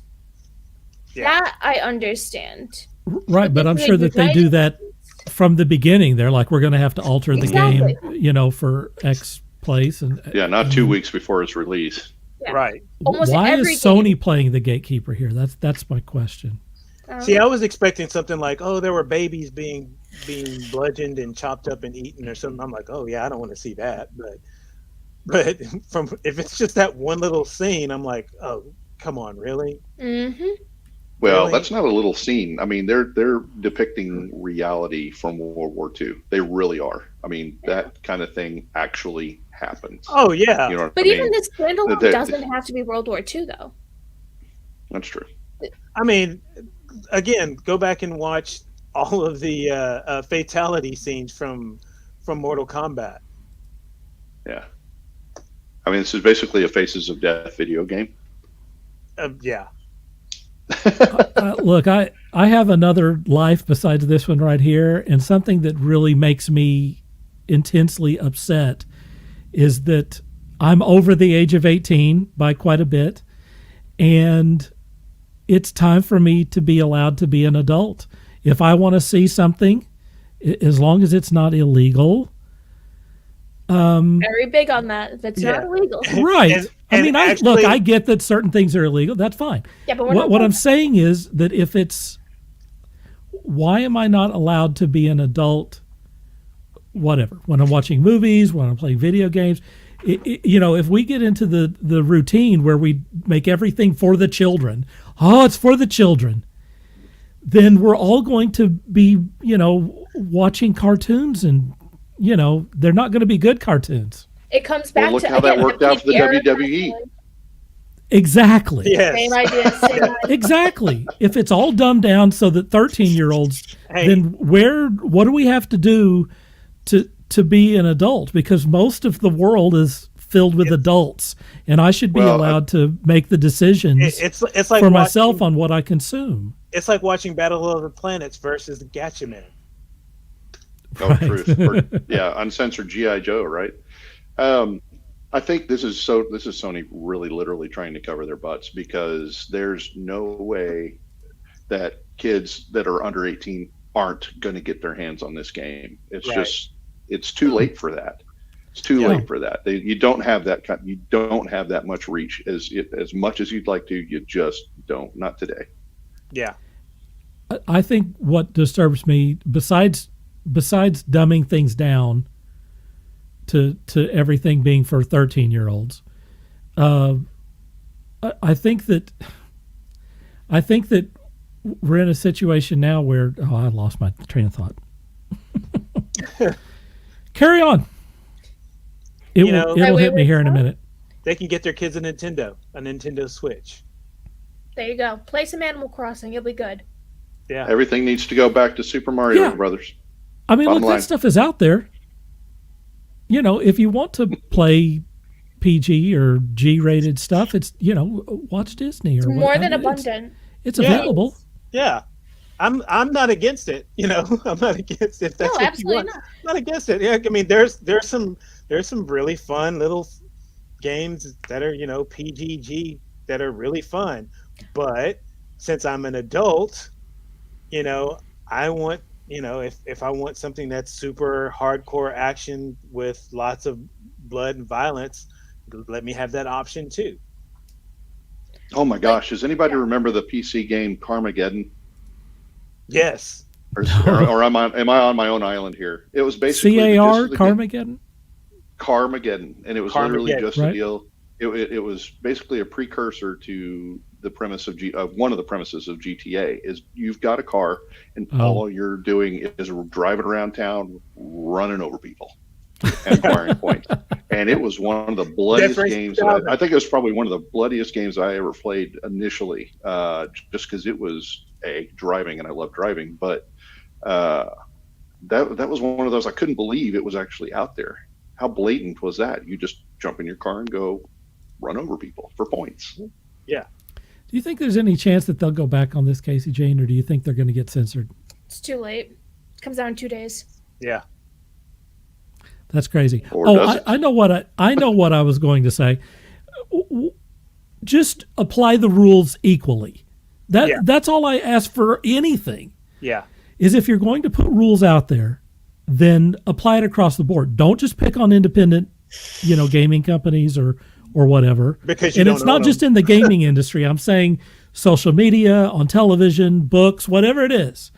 If you're going to establish these are the rules and this is what's going to happen, don't just pick on the small fries or people that you don't agree with. Yeah. Twitch.tv. Sorry, I'm interested to see the spike in Xbox sales. or even Steam sales. Yeah. They will push people to those other platforms. It's stupid even. It's very stupid. Yeah. It doesn't make, and like CaseyJane said, you've put a target on this thing. People are now interested in this thing. It's like, whatever this is, it's been banned. I have to have it. Yeah. I'm gonna look at the Google Trends real quick while we talk. You think that it's up there? I'm gonna see what the spike looked like. It's basically me trying to find a copy of 2 Live Crews as nasty as they want to be back in the day. Yes. Oh my gosh. Parental advisory, people. Go. Oh yeah. Don't buy it, but really go buy it. Yeah. CaseyJane, I'm going to let you look for that, and I'm going to move on to our next subject. Yep, I have it on. I'm just trying to. Go ahead. Oh, sorry. All right. What that is dead. I want to get the Twitter up so we can get the exact date of it. Okay, share screen. Yeah, did I make screens? 3. Here it comes. Okay. They announced the PlayStation update on February 11th. Wow. We look at the spike. Whoa. February 11th, right here. This is where it just starts, and then it went up. Wow. I mean, this could actually benefit them. Censorship pre-order. Wow. I think that makes a great case for you not really achieving whatever goal it is that you had. Why is Rhode Island the most searched? Have I searched it that much? No one else. Is that you? Probably. If we're being honest, probably. That you made a really great point there with the hockey stick interest. Yep. I mean, that's 100% of all 5 people in Rhode Island. Come on, Steve. It's 6. It's 12. Thank you. All right, we're moving on to On Blast.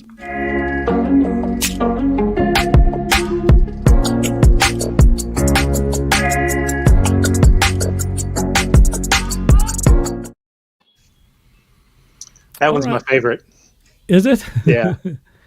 On Blast is our segment where we talk about things that we've been either watching or we've been reading, or like if you're playing video games or board games or something, we just talk a little bit about stuff that you want to promote or that you liked or disliked. And for that, Steve, are you ready on this? Sure.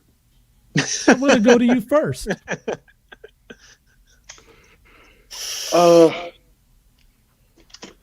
Walt's actually seen these. Oh, these are cool. Stuff, correct? Yeah. Yeah. These are cool. Yeah. Walt's actually seen these, and these are slowly become, I say slowly, almost instantly, I should say, become part of my favorites. I got in touch with a guy that lives over in Tokyo, and any fans of this show will recognize that. Mm-hmm. Yep. Okay. Basically, what I have here is a whole collection of all the old 45s that are basically recordings of the original Star Blazers, or excuse me, Yamato soundtracks, and it's all in their original. They're all in their original. It's vinyl. Yes. Yeah. So these are all 45s. This one actually runs on a 33 and a third, just like a regular Steve, LP. that's bonkers. That is deep. When he contacted me and he's like, "Hey man, I can get my hands on these," I'm like, "No, I can get my hands on these." So I had him. Steve, are those brand new or are those from long ago? No, these are back from the 70s. These are back from the 70s. I mean, it's the shape on those are insane. Yeah, they're ridiculous. And I really thought that was funny that they're all from Columbia Records. Yeah, Columbia Records. I can't believe that it's all the original artwork. Everything is in the original Japanese. I can't believe that's Japanese. from the 70s. Yeah, 1979. 1979. But That I is those, amazing. and I've also got the full 33 and a third LPs, the big ones. But this is what's really cool is it's still got the paper. I don't remember what they call that. Dude, the ribbon, the binding ribbon.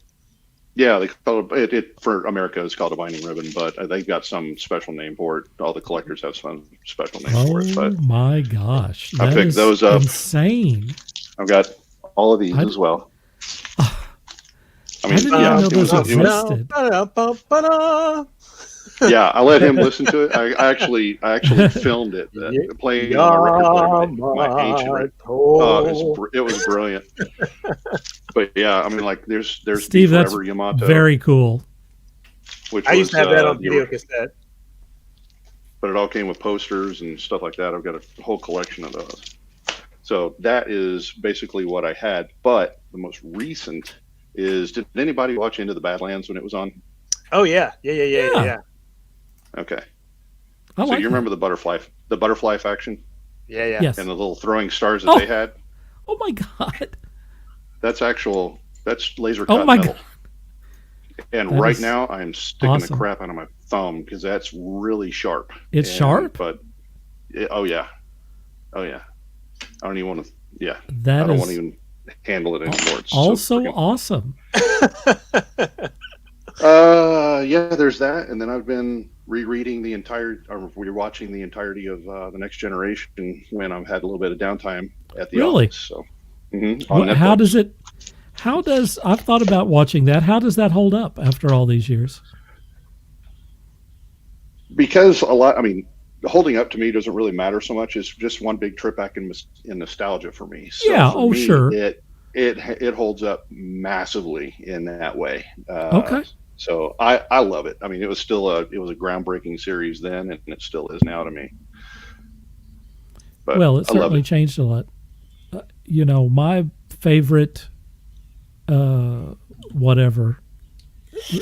Star Trek series is Picard, and it's mostly because of Next Generation. I want to know what's happening with those people, so it's a real thrill to see them get back into all of that and move forward with it instead of continue to go back in the deal. So I can't wait for season 2 because again, it is just one massive nostalgia trip for me. When the first season of Picard came on, it's coming next month, isn't it?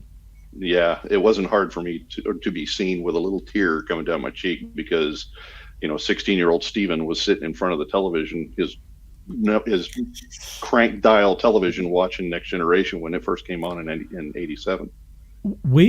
It was such a deal that we would get together like the season that that Picard became Locutus and got captured by the Borg, and then they had it to be continued. We were like, What? That's never happened before. That blew my mind. Yeah. I remember that. For the next season? Yeah, it's like, what? And so they left us on a cliffhanger. I remember getting together with a large group of friends over at someone's house to watch the first episode of that next season. That's how big of a deal it was to us nerds. Oh man, I bawled my head off at the series finale. All Good Things. I bawled my head off when they were at the very last series scenes when they were sitting around the poker table. Hello. It was that was a tear-jerking moment for me, for sure. For sure. I was going to school at Central Oklahoma at the time, but I didn't have a TV at the time. So I would go home on the weekends just so I could watch Star Trek The Next Generation before going back to school at my parents' house. and it came on at 10:30 at night on Sunday, after the news there. Yeah. So it was like, so I was getting back to campus at like midnight. Yeah, that was this is before, all of this was back when regular television was still kind of a thing, and before cable took over UPN. Everything. So this is, Well, no, it was syndicated. Right, it was syndicated, so it could be on almost anything, and they didn't want to preempt regular television stuff. So yeah, they played it at 10:30 at night on Sunday nights here in town. So it was a very unusual time that, it never made it to like 7 o'clock in the evening or whatever, because they would have been preempting something else. And God forbid there was a tornado warning going out, while in the middle of the show, because they would pause the show for us. That's how popular it was. They would pause the show. They wouldn't say it's. I guarantee you it was some of their best ratings of the week. No doubt about it. And continuing, and you've missed like 15 minutes of stuff after the news, the weather guy was on. There's a tornado right down the street from you. You better go hide. And everybody's like, no, we're sticking here in front of the TV set. We're going to watch Star Trek. You get our Star Trek Next Generation back on the screen. Did you not just see that Picard is now a Borg? Yes. Right. Get back to the show. We are not leaving. I don't care if there's 2 tornadoes out there. We're not leaving this seat in front of the TV set until you get us our Next Generation back on the screen. Whoosh.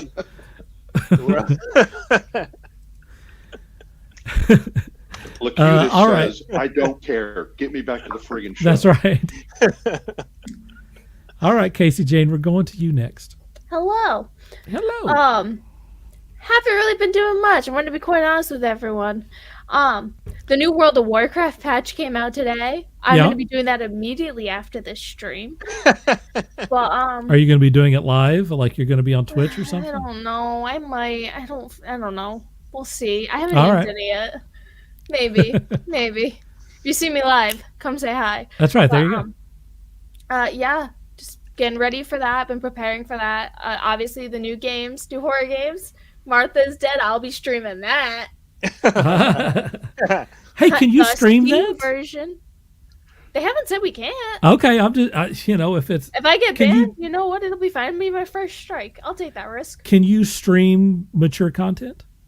There's a list of banned games. Okay. And I don't think that's on the list. Like you can't. Yet. Like you can't stream like House Party or games like that. But that's like nudity. Yep. I was playing Saints Row 3. Yeah. And I thought, I wonder if it's because some, Saints Row 3 gets a little, mature and sexual at times. Yeah. I mean, I don't know. Yeah, you can stream GTA, so. Okay, well then I'm sure that's fine. I'm sure it's just the music that's the problem in GTA. Yeah, that's the only problem. Thought with the about music. that. Yep, that's a problem with the music is a problem with Gran Turismo too. Yes, but it's not on the ban list, so should be good. But yeah, that's pretty much it. And then obviously WrestleMania soon. Yes. Hey, I got another question for you. What's the last Marvel movie you've seen? Because I know you were going through those. Would it be Spider-Man? Spider-Man. You saw the latest Spider-Man. Yes. Right? Okay. Not the last one that came out. Yeah. Yeah, Spider-Man then. No, I'm that's it. completely caught up. Now Yeah. I've hit theatrical release now. Okay. Wow. So All you right. saw it in the theater. I saw Black Widow was my first ever theater. Wow. And then Venom, Spider-Man, Eternals I saw in theater. Wow. I didn't see that. I still haven't seen Eternal. You got one on me. You'll be fine without it. It's on That Disney was- Plus. I will see it at some Yeah. point. Not my biggest. Not the biggest fan of Well, it. that's what everyone says. That's why I'm not rushing. It wasn't bad. Not I breaking won't my neck say. to get over that. It wasn't bad. It's one of those we're starting over movies. Yeah. That's basically what it is. You know, they complained about. Have you seen Shang-Chi? Yes. Oh, yeah. I also saw that in theaters. You know, people complained about, oh, this is, you know, it's an origin story and stuff. I really liked It was so Shang-Chi. good. It was really entertaining. I did too. That was definitely like, you know, better than most origin stories, I think, for Marvel. I think they really knocked it out of the park on that. So it's not always the case. Yeah, Spider-Man hurt. That hurt. Oh yeah, that one. Spider-Man My back hurt was like Tobey really good. Maguire's. Spider-Man was really good. One of the, easily one of the best, you know, Marvel movies. Some people say the best. I'll say. I will. You think it's the best Marvel? I mean, it kind I of would depends say. on what you want from these things. Yeah. But wow, did it deliver? Especially if you're a Spider-Man, like it you're an was- old school Spider-Man. I got to see Tobey Maguire. It was a Remember, grand slam. Before watching Marvel movies, I liked Spider-Man movies. That's the only thing I ever knew. And So when I saw Tobey, I was so happy. you know, none of the old Spider-Man movies felt complete. You're and correct. So, You're and right. so that's the magic of the new movie, is that they completed everyone's storylines. It's insane. Yeah, it was pretty special. Yeah. Pretty special. Yeah, All that's it right. for me. All right, Shin Walt, what you got? I don't have much. I figured I hadn't shown this off, and I got this for Christmas, so that lets you know how long I've had this. But my Yeah, dad, my father from Wisconsin sent me this. Oh my gosh, what the heck is that? It's a aircraft model speaker, and I in a way I kind of felt it was kind of funny because it's made in China, and what he got, what I wound up getting for the model, the floating model. It's I haven't even plugged it in yet, but I wound up getting a. Dude, It's the Chinese stealth fighter, the new Chinese. That's the J20. Interesting. Okay. It's the J20.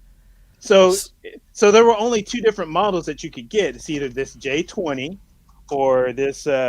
Steve will probably be able to Identify it. identify it faster than me. that's a Hellcat. Yeah, the Hellcat. P42. So those are the only two that they made. So I'm like, really, just the J20? Just those two. And Why would they and- pick? Why would they pick the Hellcat? That's fascinating. I don't know. Yeah. But other than that, there's that. Let me see if I can reach over and grab this other thing. I may have shown this once before, but I want your Dinobot hoodie, by the Slug. way. Yeah, your hoodie's awesome. Dinobot Slug with Daniel Witwicky from Transformers the movie. And Cool. That's you really sweet. you really can't see Daniel's face because there's no face in there. It's solid over, so I was a bit disappointed with that. But yeah, I've had that for a while too. But there's that, and let's see. I finally watched G.I. Joe Origins Snake Eyes. Oh, I didn't realize you hadn't seen that. I hadn't seen it, Okay. and yeah, I was very disappointed. Yes, sir. I mean, action-wise, it's great and everything, but you don't have any sympathy for Snake Eyes in this. No. He's the bad guy throughout the whole movie. Yes. He's the bad guy. Yes. You're like cheering for Storm Shadow the whole time, and then at the end of the movie, the roles switch. I'm like, what? Yes. I'm like, they totally deconstructed Snake Eyes, They did.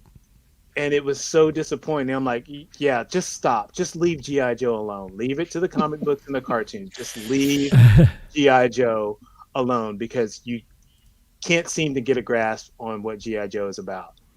And then the last thing that I got was the new Catwoman animated movie, which I highly recommend. Oh, I don't even know. Ooh. It's on DC is really good about releasing animated movies of their heroes and villains, and this one is 100% anime style, directed by a Japanese director. Oh, But if one of the things that really got me, and I posted this on the Taskforce Geek page. If you are a fan of the music from Cowboy Bebop, you will be a fan of the music in this. interesting. Well, I'm on my way. Yeah, it's very big band jazz throughout the whole thing. The voice acting is great.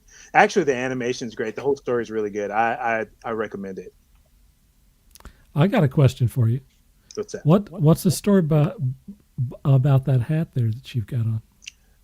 The Vegas Knights, Golden Knights. the hockey team, That is cool. I like that a lot. and you like the SpaceX hoodie, Yes. and of course, I'm not going to get the American flag. You know that. Did you? So you had that one? Yeah, You had that one made for you? Oh, Yeah. it has your name on it. Okay, well, wow. Holy cats. and it comes That's with super official. comes with its own face mask, because these came out around the Oh, my Lord. Reunion tour. the reunion tour. Oh, and my. so That's hilarious. yeah. That is very cool, though. Didn't you get the shoes too to match it? Yeah, I got some NASA shoes as well to match them, yeah. and they're my only pair of Air Jordans. So Can you walk upside down with those, or No, like in space? no, but it No, must but be. he can moonwalk like a mother. That Snake Eyes film reminded me of a film from the 80s that had Scott Glenn in it. And it was where he went into like he was in Japan, and there were two brothers that had a sword, and one brother had Ooh. taken control of the sword, and if you own the sword or whatever, you run the show. It's one of those sort of things. And so Scott Glenn goes in there to steal the sword. And so he's the bad guy throughout the entire film. He's trying to steal the sword. And then, they teach him kind of how to be a badass Yeah, and stuff. And he learns honor throughout that thing. And then he kind of gets to the point where he can steal the sword. And, he screws it up on purpose and stuff because he realizes he's on the wrong side and stuff. Anyway, it seemed very much like that Snake Eyes film. I wish I could remember what the name of it was. The challenge. That's it.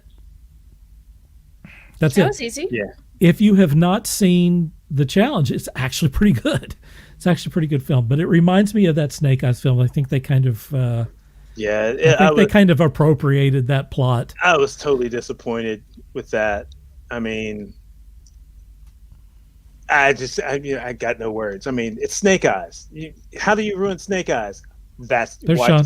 Watch the Snake Eyes movie, and you'll know how to ruin Snake Eyes. Sean with the win there. Hey, Sean, I like that icon. Let me put it on a Gran Turismo car. Oh, there we go. Let's put that on there. Also starring Toshiro Mifune. Yeah, he's one of the. Oh, that's funny. He's one of the brothers. Yeah. I had completely forgotten about that.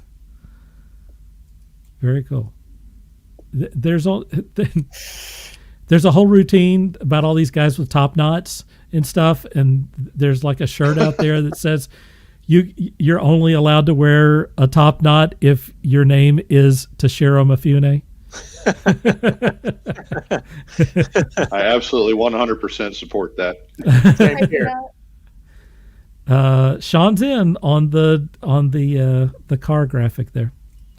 All right, I have two things to talk about. Over on Friday, I saw Uncharted, with Tom Holland and Marky Mark. Marky Mark, yeah, Mark Wahlberg. I have not played the video game, so I have nothing to compare it to there. But if you just take it as its own thing, I really enjoyed it. I thought it was a good, fun movie. I really liked the set pieces, all of the, the action scenes and stuff. It was really well done. I thought that it looked really good. I think maybe the biggest thing that I can say is that if you have any question about whether Tom Holland is a leading man, if he has to put on the tights to carry a movie, he does not. He does not. He was excellent in this film. He was really good. He does some funky bartending tricks. He does some action where he's jumping on things and through things and all that sort of stuff. And unlike a lot of the action guys out there, I believed that he could do that. Like I believed he could do the acrobatics and stuff that he was doing.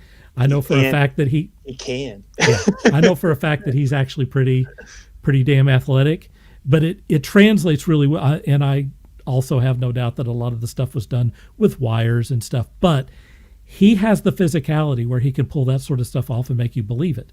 But in addition to that, he was just really, magnetic on the screen. He was really good in this role and really carried it. Someone else may not have pulled this thing off. I mean, it's not a heavy film, but it's funny, and the action scenes in it are really well done. And I really like the way they brought it home. At the end of it, the final scene and the stuff that they did, was really, I thought it was different, and it was really well executed. What is it? Oh. I'm looking forward to seeing it. The trailer is amazing. It's worth it to go see it in the theater if you're up for going to movies now. I think that it translated really well on the big screen. Brian James, thank you for signing in. Says this show is bringing the big Dirk energy today. That's a T-shirt right there. That is a T-shirt. We'll start working on that immediately. Trademark See a it purple now. shirt.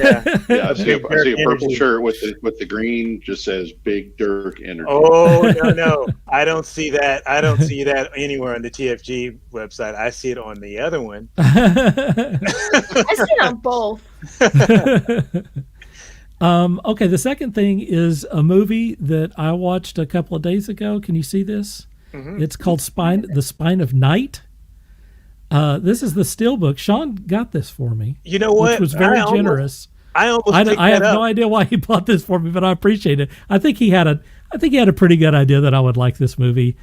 Before we watched it, it is so in my wheelhouse. It could have been called like the Dirk Hooper Show. It's kind of that sort of thing. Like unless they just completely fell on their face on this sort of thing, then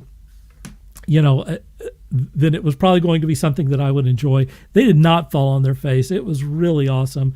What it is a kind of a rotoscope callback to like 70s and 80s Ralph Bakshi type films, like high fantasy with nakedness and violence and weirdness in music and wizards and ass whooping.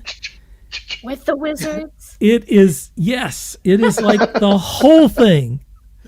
It's the whole thing. It's, if it came out during like 1982, it would have looked right along with whatever, heavy metal, wizards, Fire and Ice, the Lord of the Rings stuff. It just looks like those films, and it has kind of a similar tone and feel and execution. I think in some ways it was executed better than those films, probably because of digital means. It was probably a lot easier to produce this. This was done with what I would say is a shoestring budget and not many people. Like I was telling Sean when we were watching the credits and it lists the animators, like if this was a Disney film, it would be 12 rows and it would go on for 5 minutes.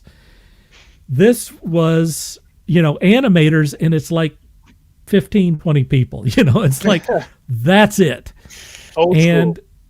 one of the really great things about this is that it came with a behind the scenes thing. And basically they did like one of the coolest things ever. I mean, it's like, what do I got to do to get on this set? They had people dress up in, just the cheesiest outfits and stuff, like, bed sheets and cardboard, literally, that just kind of gave you the right look for whatever it is that they were doing. And then they acted these scenes out and filmed them and then rotoscoped and they turned it into animation. So the actors got to go through and play these silly roles. That would have been a blast to be one of the characters in that thing and to really ham it up and play these crazy fantasy characters and stuff. And all of the actors who participated in this, they loved it too. They loved being involved in this thing. And then they ended up casting, much bigger names, like the guy who played old Loki. I can't remember his name. Hugh Grant. Richard Grant. Not Hugh Grant. Richard Grant. Richard Grant Yeah. is the man. Steve, you're doing it tonight. Lucy Lawless. You're on your game. Wasn't Patton Oswalt? Patton Oswalt plays Yeah. a bad guy in it. Yeah, because see, Great. So you had He me plays it by great. the case art that said Lucy Yeah. Lawless and Patton Oswalt. At that point, Yeah. I was like, okay, I'm in. I'm in. Yeah. Yeah, because I Look. almost picked that up at the store last weekend, and I was like, oh wait, there's It's- Snake Eyes. Worth it. It is so good. It's epically epic good. I'm gonna get it. It might be Yeah, better likewise. if you're high on something, because stuff from the 70s and 80s. There are some real seriously psychedelic weirdness that's going on. They Will my low they grade eat these CBD, blue gummies leaves. do the trick? What's that? So will my low grade CBD gummies do the trick? It might be enough. Maybe if you just hold your breath for 30 seconds or something. 2 minutes. Get like a cherry Coke and just drink it down. Just drink the whole thing. Oh no, a Mountain Dew, Get it- Steve. A Mountain Dew. Remember Get the a last bit, time yeah. sugar in Drink this whatever the nut, yeah. hell Steve is drinking there. Drink that down. Get the sugar high and watch What a the. bubble tea. Yeah. Yeah, it's like it is. It's boba tea with I don't know. They chopped up donuts or something and pixie sticks and Liquefied donuts. Dirk, you're turning red.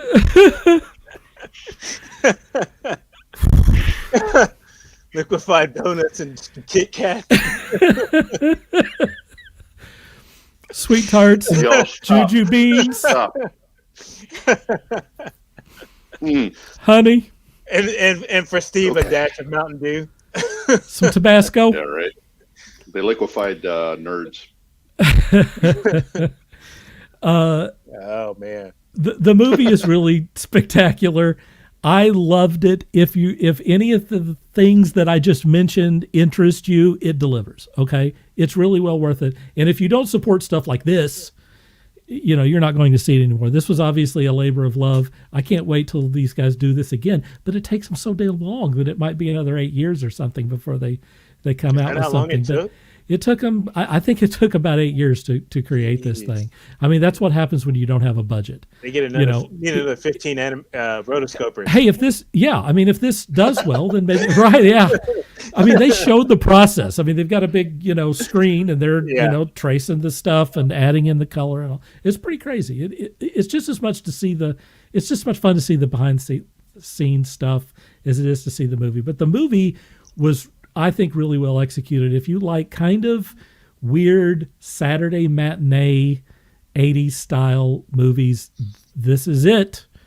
Sean said 7 years to complete. 7 years to complete. So, hopefully it does well and they get a team behind them and it'll take 3 to do the next one. Or some other people will see that this is doing well and maybe they'll do their own. That would be really cool. So that's it. Awesome. All right. Let's get on with the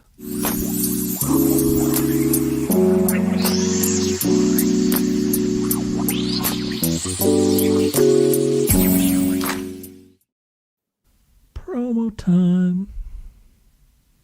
Oh, This is it, folks. Steve, I don't have squat for you, man. Where do you? Because I ain't got squat, yo. Well, no. Wait a minute. Stop the. Wait a minute. Stop the count. Stop the press. Uh-oh. Look at this. What? I do have something for you. Oh, Actually, you know what? You can You know actually what? add something to that Instagram. Yeah, he's got his aviation photography going on now these days. Yeah, I've got a separate page that's nothing but photography now. So it's not this; it's something else. No, it's all spelled out. It's 9. Well, I spell the number 9, ONE 8, AV spotting. That's AV spotting. It's AV spotting. Cool. Hang on. Let me see if I can help that out here a second here. Let's see. Oh, wait That's a minute. mine. Let me put this up here. Oh, I like that illustration. Did you do Oh, that? thank you. I did. That's stickers too, isn't it? Guess who likes What's that? I'm stickers? sorry? Isn't that stickers? Didn't you have I some- love stickers. Them stickers right there, buddy. That is very cool. Yeah. That is very It's cool. basically one of my hobbies is just going out to random airports or air bases or whatever and shooting pictures of pretty airplanes as they land or take off. That's a great And hobby. So I just figured I'd try to monetize it to some extent, but not really. I've only ever been published once, and that was a long time ago. You just got to find out who's doing. There's so many people that do different types of magazines. Just find out whoever's doing the magazine for it. They probably love Yeah. it. Oh, Yeah, you definitely. just do a little There's research on it, there's for definitely sure. a market for it. I mean, one of my longtime pursuits was to try and become a official photographer for Lockheed Martin, and unfortunately, that wow. never panned out. Yeah, that never panned That out. sounds see, awesome. Let's see if I can help you out here, Steve. Let's see. La, la, la, la, la, la. You could also post Not my soundtrack. photos. You could post photos on Here you go. Fine Art America and sell prints of them. Look at that big Texas flag underneath that F-16. That's a Blech. great photo. I don't know how you got on top of it like that. These are awesome. Thanks, man. Yeah, great Yeah. job. I like the way that you framed them. Let's see. Is my Spitfire shot on there? Oh, this one. This. Oh, I Ooh. love that. I love that shot. I love that Nice. plane. It looks like it's smiling. It does. Yeah. As it bombs your ass into oblivion. Right, as it Smiling. destroys you. I'd be smiling too. Oh, that's cool. What exactly is happening there? Is it stalling out on purpose, or That's actually called condensation. What they usually refer to as a vapor cone, but it's just a whole lot of moisture that's built up on the wings, and as they come by, It's pull heating up, friction is just But before you go blowing past that blowing one, it right off the wings. before you go past that one, Walt, how did you get a picture? Was it like banking like that? Yeah, that's actually yeah. Because you're on top of that. That silly thing banks that hard. It does. I mean, that's a do big- what in air show jargon. Sorry, I'm going to geek out on you here a little bit, but when That's in all right. air shows, they That's what we do what's here. called just a photo pass, and they tip it up on its wing as much as they can and just fly straight across the flight line. That one, that was actually in Oklahoma City, Dirk. At Tinker. Really, Tinker. Yeah, that's where I saw the space You know shuttle. what? I'm starting to look at the reflection on all that silver, and I can see the airfield in it. Yeah. Dude, what I see the what kind of lens are you using there? On that one, I used a Canon 400 millimeter, 4.556 400 millimeter. Yeah. Yeah. Oh yeah. Oh, Yeah. you got the I mean, guts I don't on that ever- one. Yeah, I don't ever shoot anything lower than 300, and even that I try not to, because particularly at shows like Tinker, they're so far off the flight line that you have to have a big lens in order to get anywhere near the planes. Right. I So love look, this one, too. those shots are great. Oh, that is a good one. What did they set That's up? also fire that's also a behind it or Tinker. Yeah, that's a pyro group that attends Okay. a lot of air shows to simulate bombs exploding, etc. And I happened to frame. Yeah, right. I happened to frame that that Mustang with the That looks explosions right great. as it happened. something? Yeah. Steve, these are awesome photos. Tell Thank you. people where to go again to see. Uh, It's just on Instagram. It's 918 Av Spotting, number 9, number 8, ONE Av AV Spotting. And it also, I have a link to it from my Shanktify Yourself Instagram account as well. So There you go. it'll link up. Right there. Good deal. Hey, we got you covered pretty good there. Good Lord. In honor of Top Gun 2 coming out here in May. Good Yeah. Lord. Top Gun 2. We will all be long gone by the time Top Gun 2 comes out. Yeah. Boy, yeah. The roaches will be in charge of the Earth, and the aliens will have already visited. Our robot Robot overlords will be running the show. I actually would argue that the roaches are already in charge. Yeah, Right. Well, I think I could probably agree with that. I do agree with it. There's no probably. All right. Let's go with CaseyJane. Tell us what you got going on. Time for the untalented one of the group. That's so you can untrue. But it is. You and I both know it. You can find me on Instagram, Twitter, and Twitch. Everything is at LittleMissFury. Little Miss Sweet to Fury. the point. You got 400 million followers, though, CaseyJane. I don't. I only have 10,000. That's a lot. I don't have a I have 100. verification. I have 138, and I don't know any of them. So congratulations. Yeah. Dirk, get me verified on Twitter, and then we'll talk about me getting 400 million. I wish I had the ability to get people verified on Twitter, but that's not as I easy as it know. used to be. And it wasn't easy then. It wasn't easy then, but at least they had a way to get to that and make it happen. Walt, you're up, buddy. Go ahead and fill our screen. There you go. You can find me on Facebook, What Walter Cons, whatstudioart.blogspot.com, twitch.tv, Gatchaman_1, and you can buy some of my stuff at my Zazzle store, which is what_studio_art, after you type in that zazzle.com/stuff.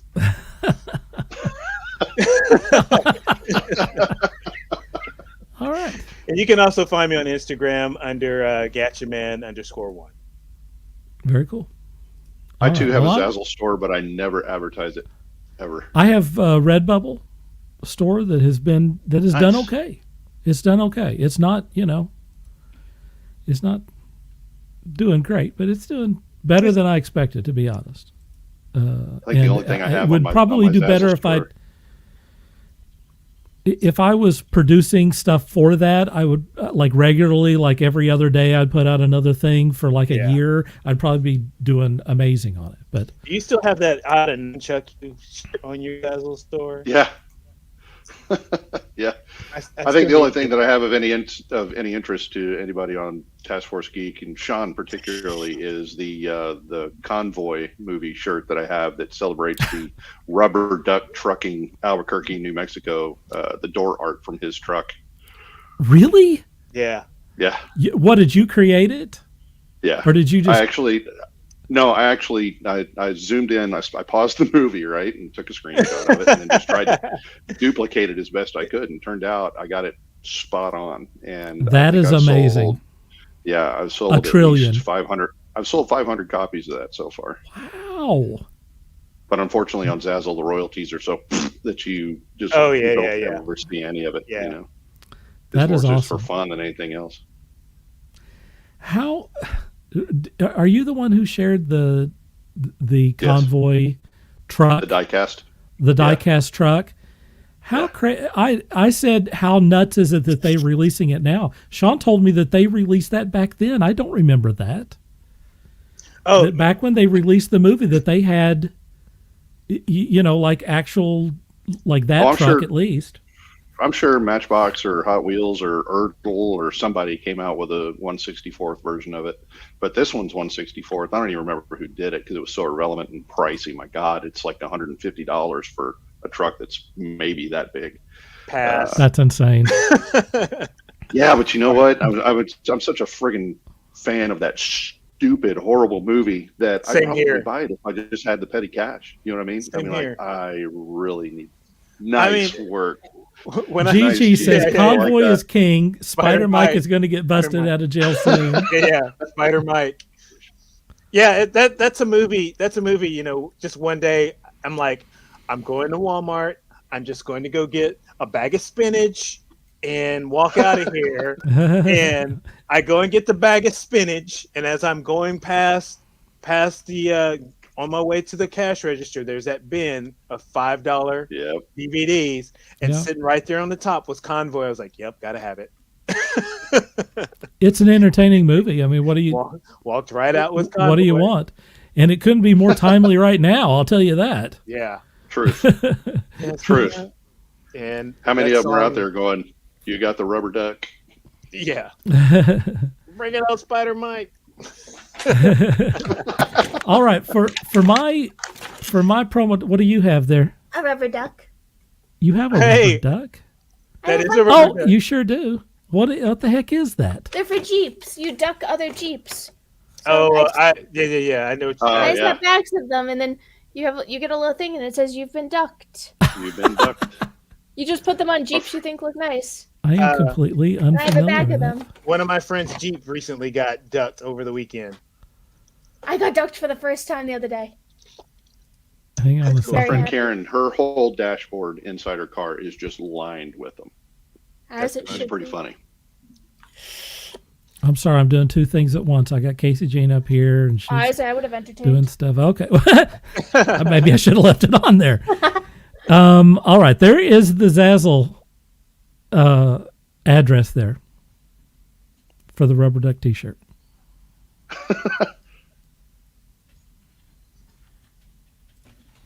So there you go. All right. Hard to say I- I'd I'm- share it, but I don't know how to do that. So Yeah, you'd have to share the. You have to share your screen. We'll teach you how to do that sometime, okay. so everyone can do it. Okay, so for my deal, I'm going to do something that I have never done before, and that's Egon told everyone not to cross the streams. I'm about to cross the streams. When I started this thing, one of the deals that I wanted to do is kind of segment the adult portion of my work from the kiddie portion of my work, so that I would have something out there that's just kind of all ages and stuff. So I'm going to share something here and say if you're not an adult, we just talked about this earlier. If you're not an adult, don't go do that. Don't go here. Don't go Okay. here. But Don't if you go are there. an adult, then you can go to my brand new refurbished site, which is darkhooper.com. It is now celebrating 20 years. In 2001, October of 2001, I launched this website. And the first version of this thing was in HTML. I made it through Dreamweaver, and I thought it was pretty special. It was probably pretty silly looking at the time. Oh, did you do a retro version of your website? Please No, tell me no, you did a retro. no. Oh, dang. No. No. Matter of fact, it would have been difficult to do because I've never seen anything quite like that. And let's say that my design skills are a lot better now than they were back then for sure. It went through multiple iterations of HTML, and then in 2012, it became a WordPress site. And if you're interested, you can go back and see some of the original posts from 2012 when it first became, so that was 10 years ago that it became a WordPress site. Last week, there was a problem with the website, and there was a problem with the search engine optimization. I was having problems with Google. And so I thought, I need to update my theme. I had a theme on there and it was kind of goofing up. So I thought, I'm just going to update this version of the theme. And when I did that, I broke the site. Oops. And the only thing you can do at that point is to kill the theme and start over. That's the only, because you couldn't even get into the site. So I had to go into the guts. Steve removed himself. I had to go into the guts of the site and take the theme off of there and revert it to the default theme. And then, I either had a site that was running on the default theme and didn't work at all, or I had to recreate the site. So that's what I did over last week and the weekend. It was an emergency. I had to do it. But The benefit is that the site is fresh and clean now. It looks better than it ever has by a long shot. It's aligned with all of the things that I'm doing right now in that sphere, not in this sphere, but in that sphere. It's totally aligned with everything that I'm doing right now. I'm happy with the way it has come out.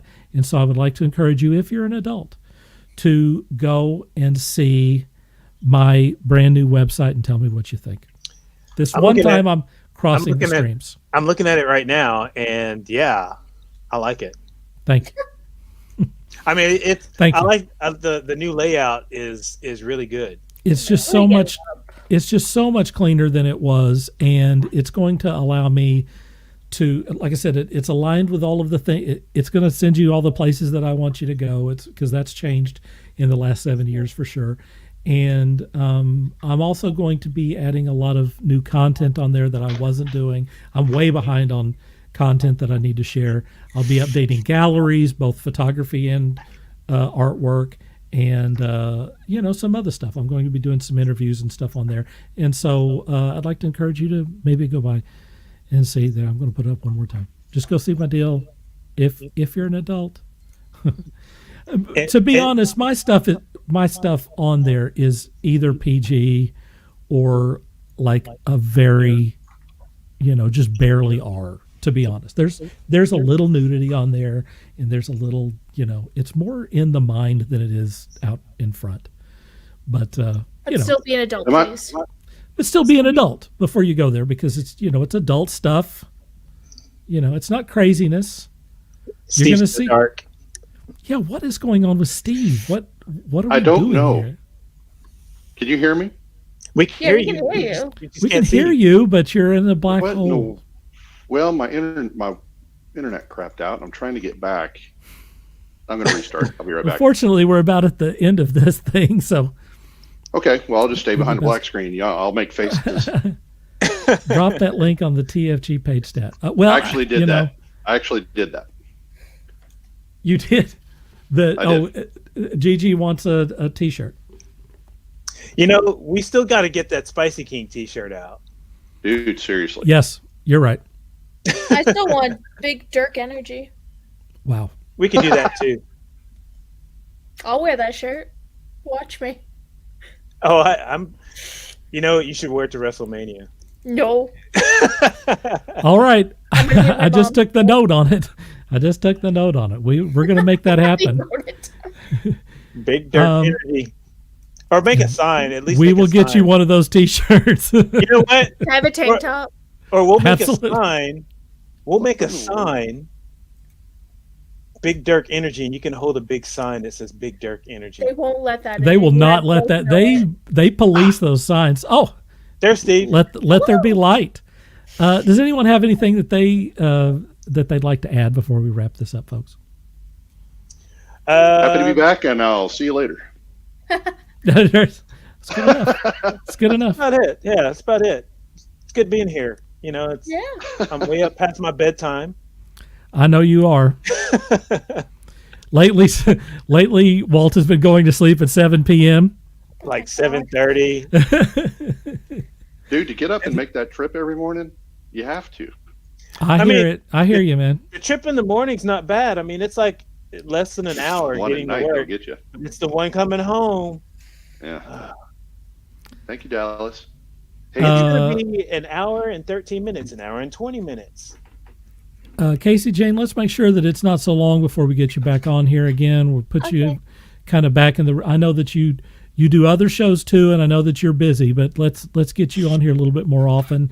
I want to start having some, a little bit more rotation of our group here, and make sure that we get people on here. And Steve, you're welcome back anytime. I mean, seriously. Hey, I am happy to play the filler role whenever you'll allow.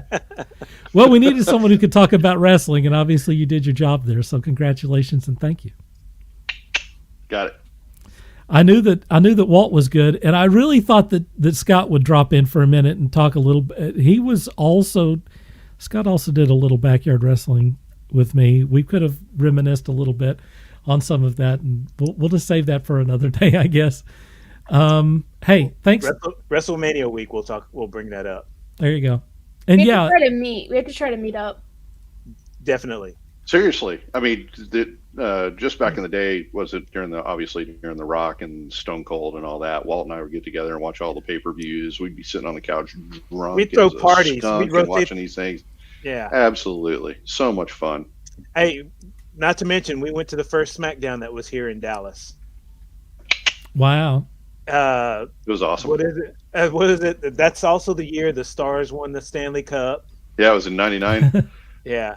Well, '99 or 2000. That was still back at Reunion. That was still when Reunion Arena was still around. Yeah. And we were right on top of the ring when that happened, man. That arena was fantastic for events like that. Yeah. Pretty cool, guys. Fun times. Here. Fun times. Yeah. Fun times. Also, CaseyJane, make sure that we get, a little footage or some pictures or something from WrestleMania, or you can check in and, we'll do something live or whatever. Sounds good. It's a pity they All won't let me take my 400 millimeter lens in there. That'd be great. Man, you could get up into some people's, nostrils and stuff with that. Up in their grill. That's like I mean, you could. it's like things like Yeah, a telescope. No. I mean, it would be cool, but I wish I could. You know what I need to try and do is see if I can get a media accreditation. That'd be cool. Oh God, I get I don't ringside. know what at you that have to point. do. I imagine it's not so easy to get in Nope. there from the media, because they probably want to lock all that sort of stuff down. That might even be impossible, because I know that they have people that cover that stuff. I would think that maybe Vince polices that pretty hard. Did you say impossible? That you wouldn't believe. Unless you're working for CNN or something, he probably doesn't want you to be there. Speaking You of wouldn't roaches. believe. I have the email and phone number if you need it. Wow. I'm trying to remember the hotel. There's a specific hotel that most of the wrestlers will be staying at, because I remember. Go ahead and put that out on the internet. When I love that. when we were at WrestleMania, we were waiting in line to get autographs with I'm thinking Gold Dust at the time, and we were in line with a guy from London, and he was like, my buddy is staying at the hotel. We're staying at the same hotel that the wrestlers are staying at. And my buddy is having a hard time getting over here to the convention center. He goes, we can't get an Uber. The Ubers were like really busy or whatever. I can't remember exactly what was going on. Anyway, he's like, but look who we ran into down here in the lobby. And he shows this picture, and it's him and Shane O'Mac. and then like 5 minutes later, it's Vince McMahon. And then like 10 minutes later, it's Triple H and Stephanie. And finally his friend just said, just stay the F there in the hotel lobby. And as they come by, ask if you can get photos with them. And like every few minutes, he's sending a text message with a photo, and he's with another wrestler. He's like, yeah, just stay there. Just stay there. You're in the perfect spot. You're stay at the there. Nexus. Yeah, just stay there and get selfies. That's cool. So what that means is we're going to go. You got to figure out where that is. That's right by the stadium. Right, and then there's WrestleCon. WrestleCon will be in town too. Oh yeah. And WrestleCon is like $10 to get in. When we went there, ran into RVD. Some of the older guys like Nash, and at the time. Shelton Benjamin wasn't with WWE, so Shelton Benjamin was there. Rey Mysterio wasn't with WWE at the time, so he was there. All the older, the guys that you grew up watching, I'm trying to remember them all. Most they were of the all guys there. I grew up watching are all dead. The ones that are still alive, like Lex Luthor, Lex Luger was there, and we got to hear his story as to what happened to him and all that stuff. So, because he's not as big and buff as he was anymore. If you Google him, you'll see what Lex Luger looks like now. All right, folks, we're gonna wrap it up. That's it. Man. Thanks to Steve. Thanks to Walt. CaseyJane, are you going live? What's it gonna be? No. No live. But she's going to go play World of Warcraft. Maybe I'm gonna go later. eat dinner. Maybe you're going to go eat dinner? Yeah, I haven't eaten yet. I got on straight from work. Oh my gosh. Okay. Well, we got to get you out of here then. Thanks for being on the show. Appreciate all of you. Appreciate everyone who chimed in tonight. Thank you all for watching the show. And we look forward to seeing you next week. Thanks a lot. Until next time, this is Dirk Hooper saying, dream hard.